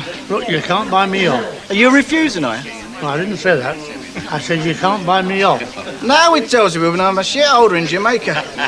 Fred, give him a run, will you? And I'll have it snug. Fred, hey, give Albert a run, will you? Sorry, mate, I ran off. Sorry about that. Can't be sitting by ourselves, can we, eh? A party without people is like a pub with no beer. So is he coming then? Yeah, be there. Hope nobody else changed their mind. Hello, King. What you having, mate? No, just come in for a quick one. So, what are you having? Glass of bitter. Glass of bitter, please. Still okay for tonight? Yeah. Oh, good. And don't forget to bring that lovely Sonia with you, will you? You don't exactly go in for tact when it comes to your women, do you? So come on, Bet, where's the beer? I can only be as quick as the pump. A good workman doesn't blame his tools. Yeah, Oh, what time are we expected tonight? Oh, about 8:30. You looking forward to it? Yes. You? Oh, yeah. It's going to be fabulous, too.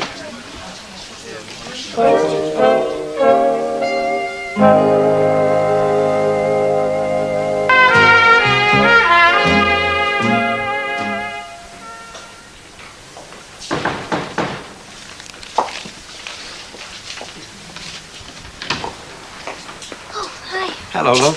I thought I'd make a start on your ceiling. It's all right, is it? Yeah, of course. I've run out of jobs at home to titivate, you know what I mean? Hey, where's his nipper? Asleep. Yeah, I don't know. It's a great life, innit? Now to do but eat and sleep. No worries. Except when your nappy's full. You can say that again. Everything's all right, innit? Yeah. Well, where's that little smile then? 'Cause I can't see it. We got the rates bill this morning. They're colossal. Far more than last year. Oh, well, they always are, Chuck. I mean, that's one of the facts of life, innit? I mean, your rates are going to be dearer next year. How do they expect us to find the money? Well, I don't think it's a problem they worry about. I mean, if they did, the rates would be cheaper, wouldn't they? Not dearer. Don't think I dare show it to Brian. Hey, you don't want to start that game, love. It's his problem as well, you know. Hey, come on, love. I mean, you can't take it on yourself. You can't keep him from the facts of life. I mean, if you do, it's worries for you both, isn't it? I'm right, haven't I? Yeah. Well, come on then. Let's have that little smile. Hey, I'll start the ceiling. Tell you what, I'll put the kettle on. Thank you.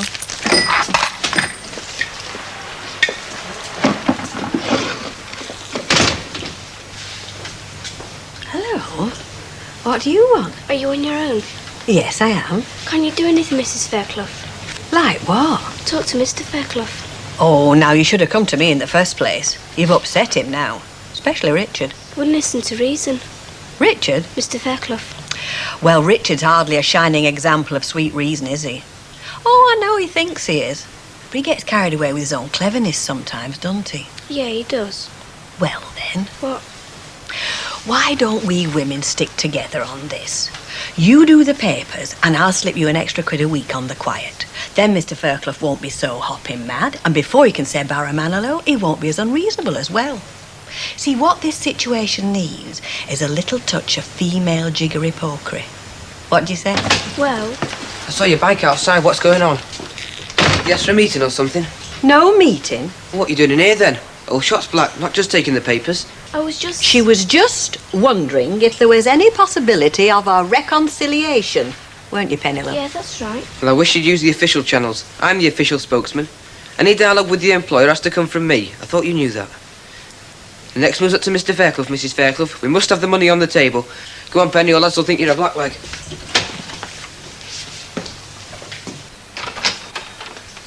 Here she is, Mrs. Walker. Hello, dear. Oh, I say. Well, there's no substitute for the best of everything, is there? You're right there. Take Mr. Nuttall's coat, will you, Fred? Oh, sorry. Thank you. My pleasure. And you can hang it up as you go out. As I go out, Mrs. Walker? Yes, I thought that Mrs. Nuttall and I would have a glass of sherry together, and you can take the weight off Bet. Well, I mean, there's hardly anybody in there, Mrs. Walker. Well, just in case, Fred. Yes, Mrs. Walker. Obviously very reluctant to leave you. I don't know about that. Well, he's forever talking about you. Oh, is he now? As a matter of fact, I think he's very, very keen. Cheers. Cheers. Tell me, dear, how did you and Fred meet? Was it somewhere terribly romantic? At a club. Club? Yes, one of those divorced and separated clubs, you know. A club for the divorced and separated. Folk whose marriages have gone bust. Such clubs exist? Oh, yes. And a good thing, too, if you ask me. I mean, it saves all that chasing round the houses if you know you're both, well, craving for affection. Really?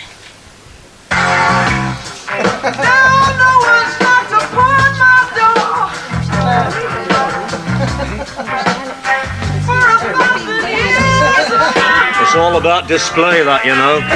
What's that, Reg? That is just sexual display. Oh, she seems to be enjoying it. Animals behave with more dignity. I mean, have you ever seen a giraffe doing that? No, I can't say that I have. And you won't. Where's Deirdre, Doctor? Getting some food, I think. Oh, all right. I just feel as if I need a holiday. I know what you mean. If I go with him, well, it's like getting all tarted up. And then going to a football match to play.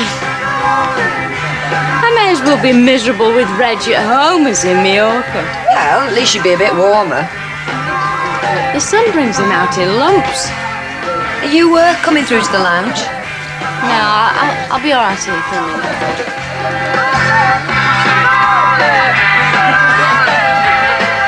Have a sausage roll. Oh, thank you. Oh, take another. They're only shrimpy little things. All right, thanks. Reg? Oh, not for me. I can only eat plain food. Anything else and I'm in agony for days. You have it bad all round then, don't you? How's that, dearie? Hello. It's Leonard. Yeah. Come on up. The door's open.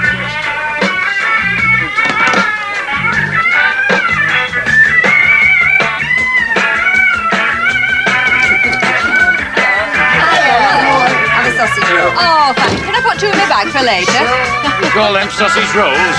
They look a bit lonely on a bird table, then. That's why we're late, because he's in a mood, on account of this row he's having with the might of British Labour. I'll let that pass if you don't mind. I don't blame you. Hey, it's warmed up all right, hasn't it? Have yourself to drink. Thanks, love. Hey, will you get me a scotch?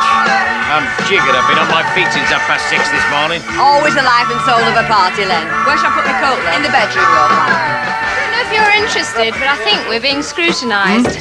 Deirdre. So? Just saying. I can stand it if you can. Oh, I can stand being scrutinised.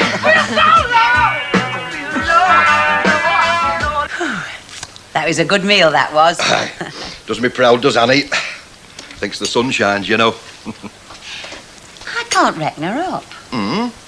How's that then? Well, 1 minute she's all over you, and the next minute she's looking at you like she's noticed a funny smell. Aye. Take the notice, love, she's like that. She thinks she's, well, just a cut above such as you and I, you know. I can't think why, running this grotty little pub. No, she's harmless. Unlike me. Is that a threat or a promise? Take it any way you like, darling. I've got a little room upstairs, you know. Nice and cosy. Like to have a look at it, would you? Are you allowed to take lady friends up to your room? Allowed? It's not a question of allowed, darling. I decide round. I virtually run this place, you know. Well, if you're sure. Of course, I'm sure he'll be busy throwing the bar, and Mrs. Walker won't want to be bothered with such as us. What do you say, then? I'll just finish my coffee first. 2 hours. That should be long enough, wouldn't you say? Well, it depends what you've got in mind, I suppose. To eat a meal. Oh, yes, I should say so. Ample. That's what I thought. So it's about time I'm coming back from the pictures, as it were. But it's... she's evil. Hey, she's going to break it up. Spoil sport. Well, I hope he's still got the light on. I thought you said you were going to show me your room. I'm just warming you up, darling. It's a bit cool up there. Oh, dear. Sorry to disturb you. Oh, you weren't disturbing us, Mrs. Walker. Whatever gave you that idea? You have quite finished, have you? The meal, that is. Yeah. It was delicious. Yes, I know, dear. Now, all that remains is to tidy up the debris. Women's work is never done, is it? I'll help you wash up if you like, Mrs. Walker. How kind. Thank you. I'll bring you an apron. I'll get finished though, then. I'll get the car and run you home after. Do you think that's wise, Fred? After all you've had to drink, wine and everything, I think it would be wiser to put Mrs. Nuttall in a taxi, don't you? Yes, Mrs. Walker. After all, you wouldn't be much good to me without a driving licence now, would you? No, Mrs. Walker. I'm afraid it's one of those silly butcher's things, dear. Still, when the party's over. I wonder why it is that men tend to get so silly and drink. I bet you were rather glad that I came back when I did now, weren't you?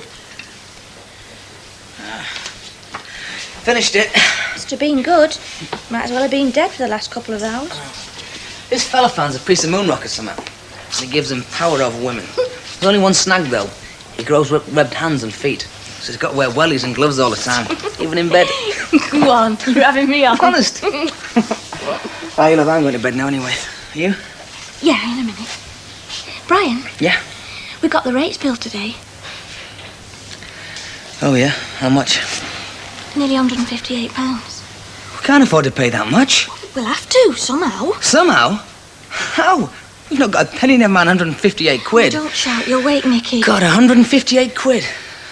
We'll always be in debt at this rate. We never have any money to spend on any pleasure. It's like being on a bloody treadmill. God.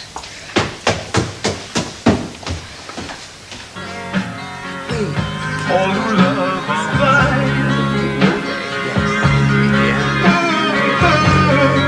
Yeah, that's right, the giant panda. Oh, fine. In 5 minutes? Oh, thank you very much. Bye. The taxi will be here in 5 minutes. Oh, great. You're a genius. What are you? A young, irresistible, good-looking genius. I didn't say that. I did. Hey, who did that? I did. We're going to a club. Oh, we're marvellous. Look at that. 10 whiskies and he's anybody's. He's incredible. Are you going then? It looks as if I've no choice. Come on then, chop chop. The night is young and it's a great little club. Not for me, Mike. Why not? Sonia's going, aren't you, darling? Well, I'd like to. Yeah, you go if you want. Oh, well, that's as good as a weekend pass. I'll see what Deirdre's doing. Are you sure it's all right? Yeah, of course it is. I'll go and get my coat. Well, I know just how you feel. Right. Here, are we going to this club? Of course we're going to the club, yeah. But what about papers at morning with no paper, lad? Ah, to well with them. I'll get the van out and go straight round in no time at all. Who needs paper, lads? Who need? Come out. Shift. God Hey. help them. It's a great little party, isn't it, eh? Yeah. Come on, Deirdre, just for an hour, that's all. Look, I can't, Mike. I've got to get back in case Tracy's waiting up or anything. Yeah, well, Ken's not coming either, so you've got a lift, haven't you? Yeah, I suppose so.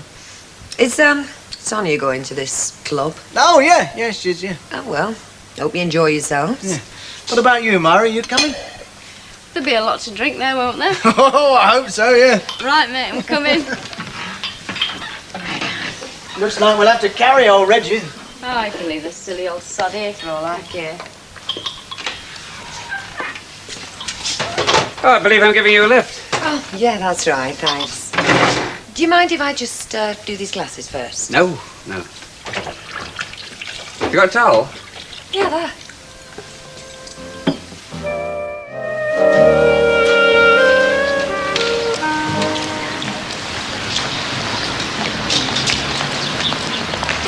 Morning.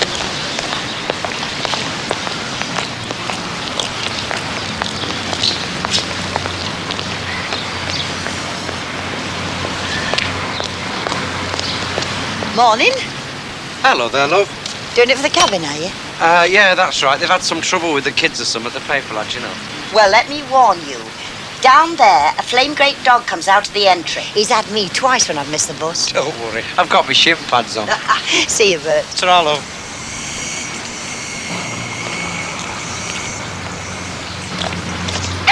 Oh, no.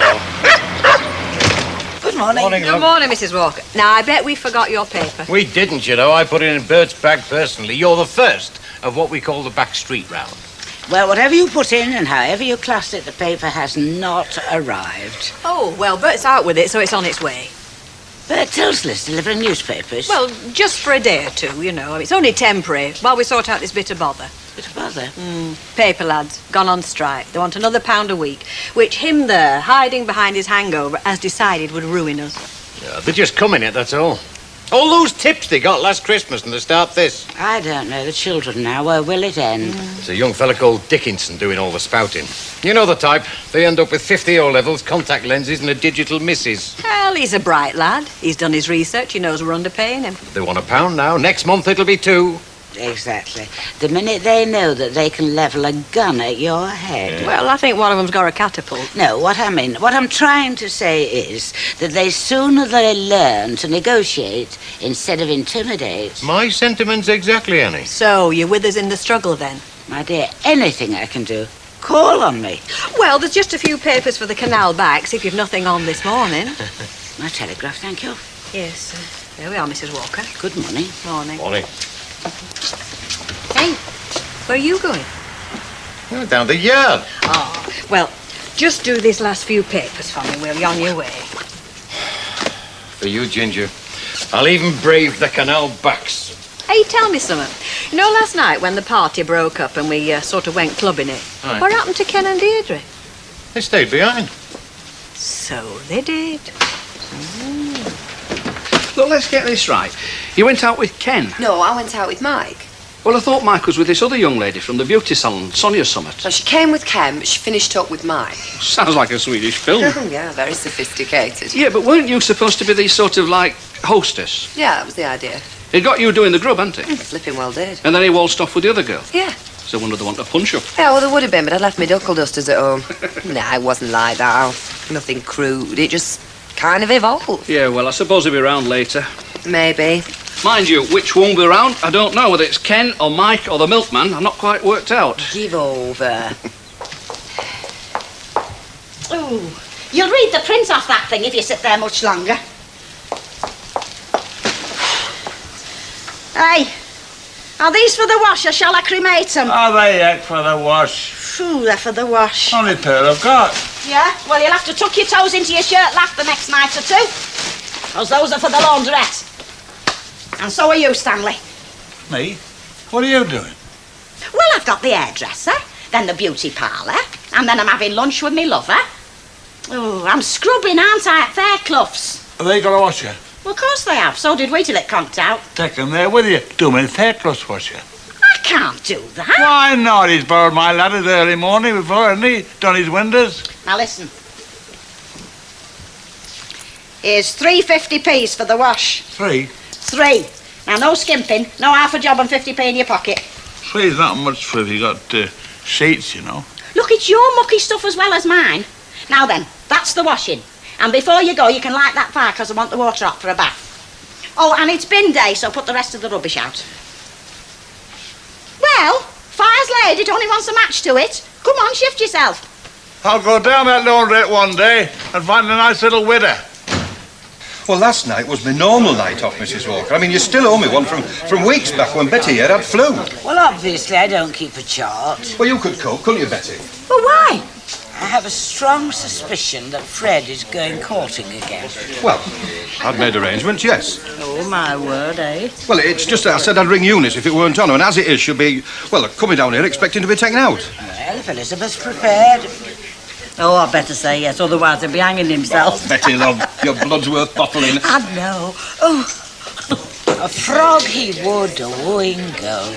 Oh, no, come on, he's not that bad if I've looked at it in a very dim light. And he does try very hard, And if it all went by effort, he should have a film star. Mrs. Nuttall's hardly a film star, but she is sufficiently charming to make you wonder. You know, Elizabeth, these singles clubs, or whatever they call them, they could be happy hunting grounds for people with very dubious motives. I think they're very good myself.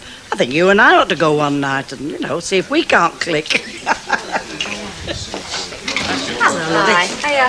Have a tomato juice, please. You can. How's Little? Oh, she's fine. She's on the till this morning.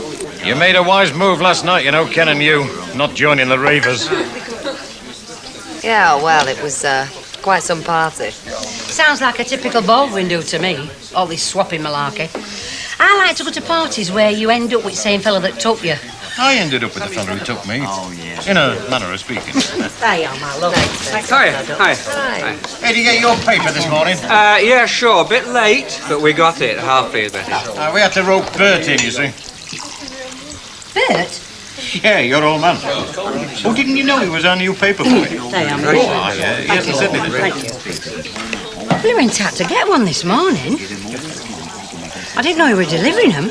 Oh, why? He was out first thing with his little bag, yeah. Hey, I thought I was playing the winner. You, heard from Sonia? No, Mike been in touch. We phoned up this morning from Leeds. He gets around. Yeah, wasn't it all a big giggle? He'll pick me up at 7:30, take me out for a fabulous meal, soft lights, sweet music. The devil, as they say, has all the best tunes. I think they call it technique. Do you think I ought to phone Sonia? I think she should phone you. I don't know, though. I could have put a nose out, I was talking to you quite a bit. Well, if you feel you're to blame. I mean, if it works, a fabulous meal, soft light, sweet music, if that's the routine that works. Mind you, when it's cocoa, chocolate digestives and Uncle Albert's wet socks on the rack. I think I'd better get back. Bye. Oh, you're right, Chuck, yeah. Yeah, it is. It's a disgrace. Council should be told. Yeah.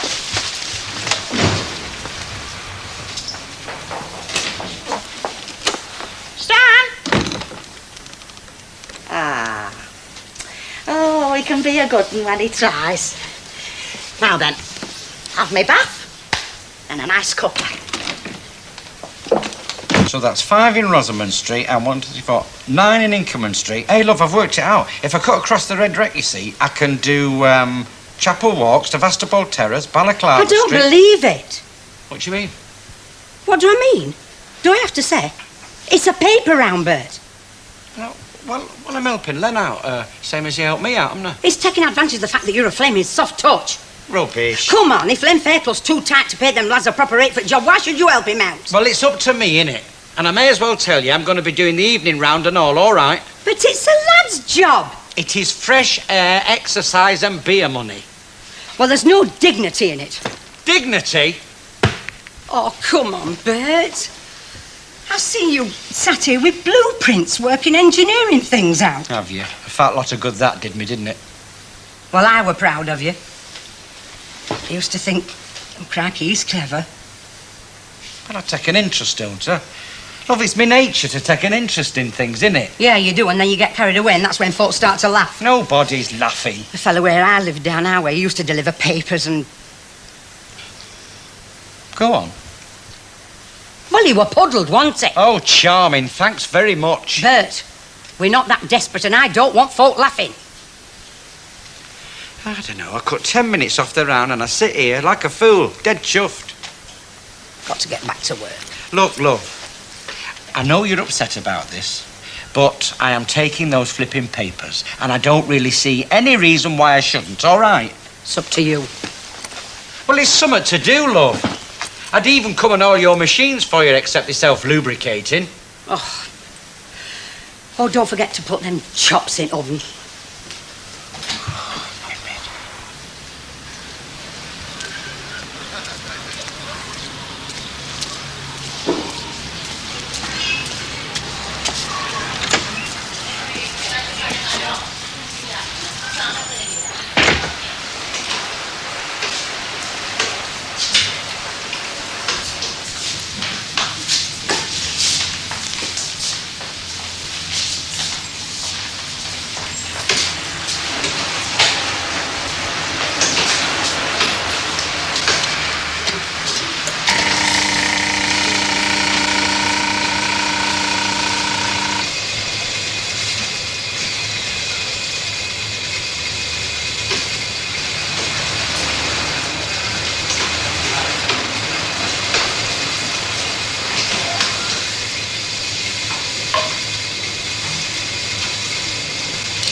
it's all, Mrs. O.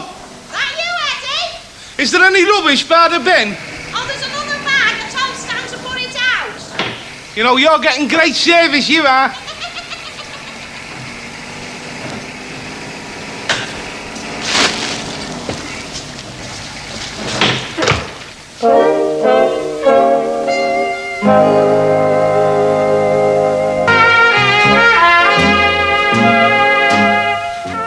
Well, the evening papers get here about 4:30. You should get through them in an hour, if you come in your running pumps.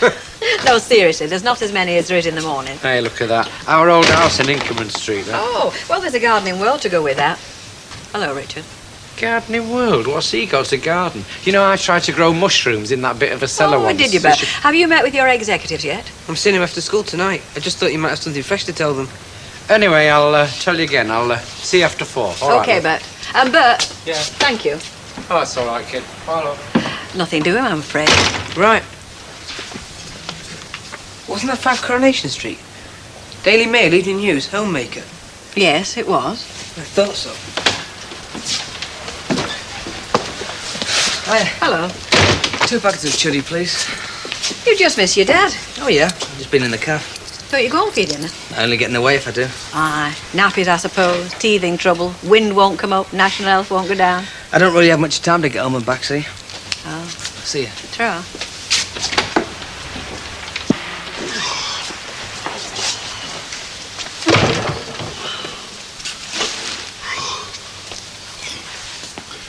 Oh, I'm knackered. Here. Finish that light ale off and stop depressing me. What do you think of the tie then, eh? And the gear? Hey, where's Harold? He's gone shopping in town. He'll be back at 6. He's left fish and chips in the oven for you. How do I look? Flashy? Bit snazzy, eh? Can I pick the clobber? Going out, Meeting Webby for a few drinks. And we'll do a bit of the betting office. Have a plate of scampi. And Judy's allowing. I'll be back in the Rovers to buy you a pint, Stan. Hey, you haven't seen a bag about anywhere, have you? With laundry in it? Can't stop, Stan. Towels will be on in an hour.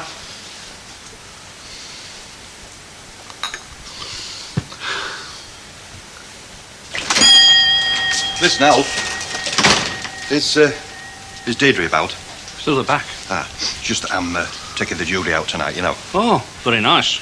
I should have touched your classes, this one, Alf. Well, would you bother, I ask myself, if she wasn't? No, I'm not kidding. It's not your old slag routine, this, Alf. Touching the dinner jacket's the full squiring, but you know. Oh, I'm sorry, Fred. My dinner jacket's still in pawn. I don't want your dinner jacket, Alf. Just bought a new suit, Anna. And it weren't off the peg either. Cost a bob or two. That little tailor up at Ashton Hill Road, you know. No, it's, protection, Alf.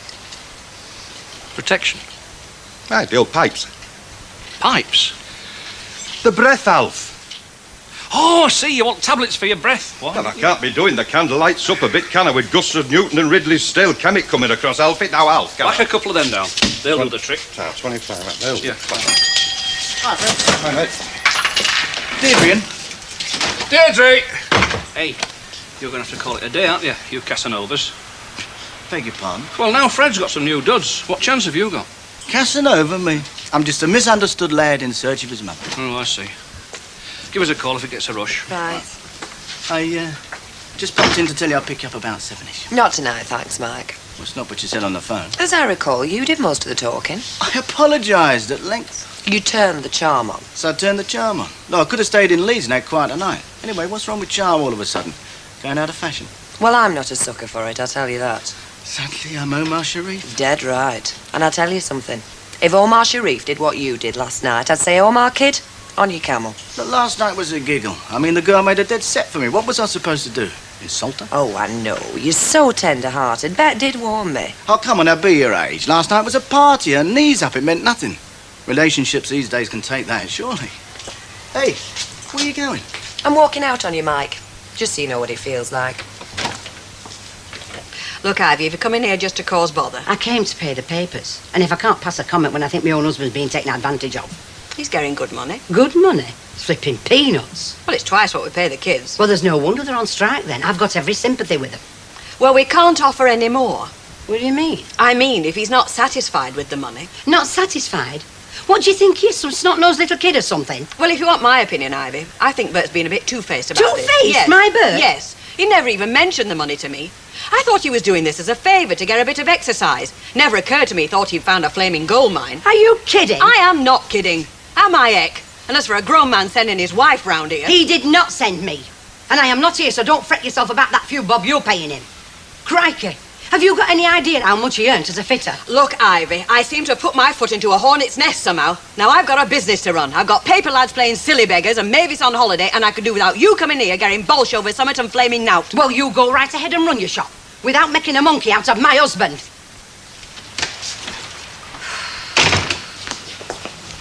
Yes, you're quite right, I am. I'm a union man.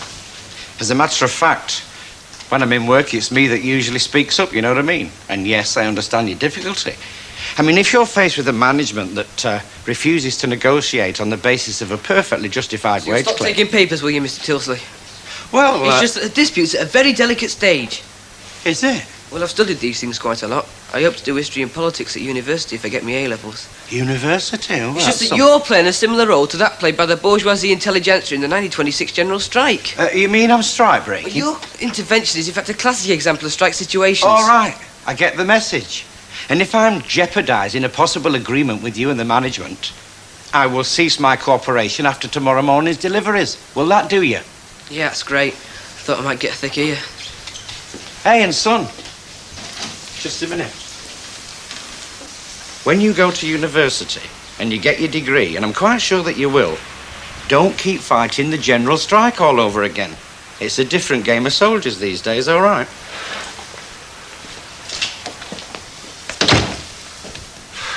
Look at him. Talk about lovesick. Do you know, Elizabeth, he spent a full hour in the bathroom. He's had before shave, after shave and during shave. He's even had me pressing his trousers. And she's 10 minutes late already. Oh! No, thanks, Ken. I won't have another one, sir. He's expecting a young lady, you see. Young lady? Oh, Fred, it's all over between us. Oh, keep over, will you? Hey, is she late then? Late? Yeah, you get that look about you. You think she stood you up? They don't stand me up, Fairclough. Oh. Mind you, I wouldn't blame you, a good-looking bird like that. Naked jealousy, that's all it is. Just because he can't handle women himself, he thinks nobody else can. Ken's not saying very much. Oh, it's not my subject, I must admit, not my subject at all. I defer to the experts, of whom there are many. I had a good day, really. A few gaggles at lunchtime. Did a nice double at the betting office, then went down to Boots, chatted up a couple of duties on the cosmetic counter. Eddie might be coming in the flying horse on Saturday. With a mate, were you? Yeah, with Johnny Webb. Hey, mate, isn't he? Well, not so you'd notice. He went to the doctor, got cured of old guilt. You had to go home in the end, though, eh? You're joking. He's got a fopping, he has. Fancies himself on the floor, Johnny does, you know. Come here, Brian. Yeah. Right. Wait. Oh, no. Double 10, first arrow. Do you know John Lowe took 3 goals to get that and he lost the World Championship? Hey, I won money at that. Listen, there's a couple of fellas over there that rate themselves. If you fancy stringing them along and steaming in for a fiver, eh? I don't know. What, got other plans, have you? Should be at home, really. Oh, aye. Joys of wedlock, eh? This marriage like, is it all it's cracked up to be? Oh, listen, I better be getting back. See how fella came in. Yeah, I've got the picture. Hey, listen, if you ever do fancy playing darts for money, you know, I can take you to some right boozers. Yeah, I wish I could. You know it is. Yeah. Another time, mate.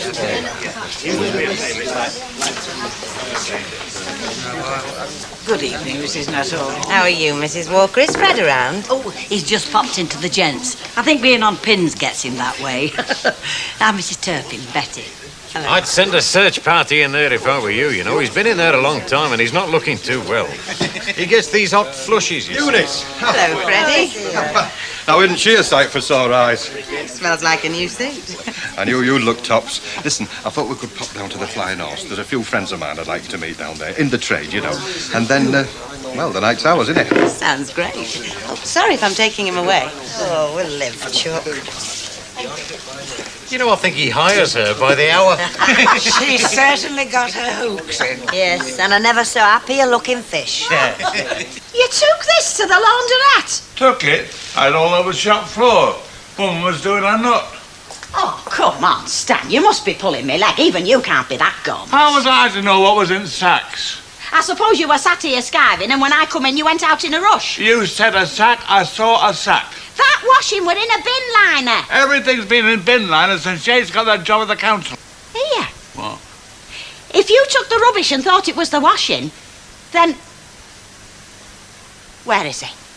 Where's that fool Eddie Yates? It's gone down Rovers. Well, aren't you coming? It's your washing and all, you know. And if it's gone, you'll be thankful for bin liners. We'll be wearing the damn things. I mean, quite honestly, Elsie, if it's all a question of moves and manipulation, the game's playing, well, I'm just opting out and saying let the chips fall where they will. Mike Baldwin thinks he has all the answers. He thinks he wrote the book. Hey, is Eddie Yates in? What's up, Hilda? Oh, here. That bag of rubbish you took out the kitchen this morning, where is it? Well, it's on the tip. Where else would it be? That rubbish only happens to be the week's washing. In fact, it's the month's washing. There was bedding, my best blouses, his best shirts, 2 pair of your jeans, that Mickey Mouse blanket. Me Mickey Mouse blanket? Oh, we haven't got one. I've had that Mickey Mouse blanket for years. And now you tell me it's on the tip with a load of the rest of me clobber. How the hell did you manage that? You might well ask. 2 flaming grown men. Oh, no. My Liverpool scarf was in. I put me 71 Cup final scarf in. Oh, thank God the crusher wasn't working today, otherwise it would have been shredded. That would have been too much. Well, it's no use whinging. If that washing's on the tip, we'll have to find it. We shall have to go scavenging. Now? In the dark? Tomorrow, crack of dawn, I want you pair on that tip.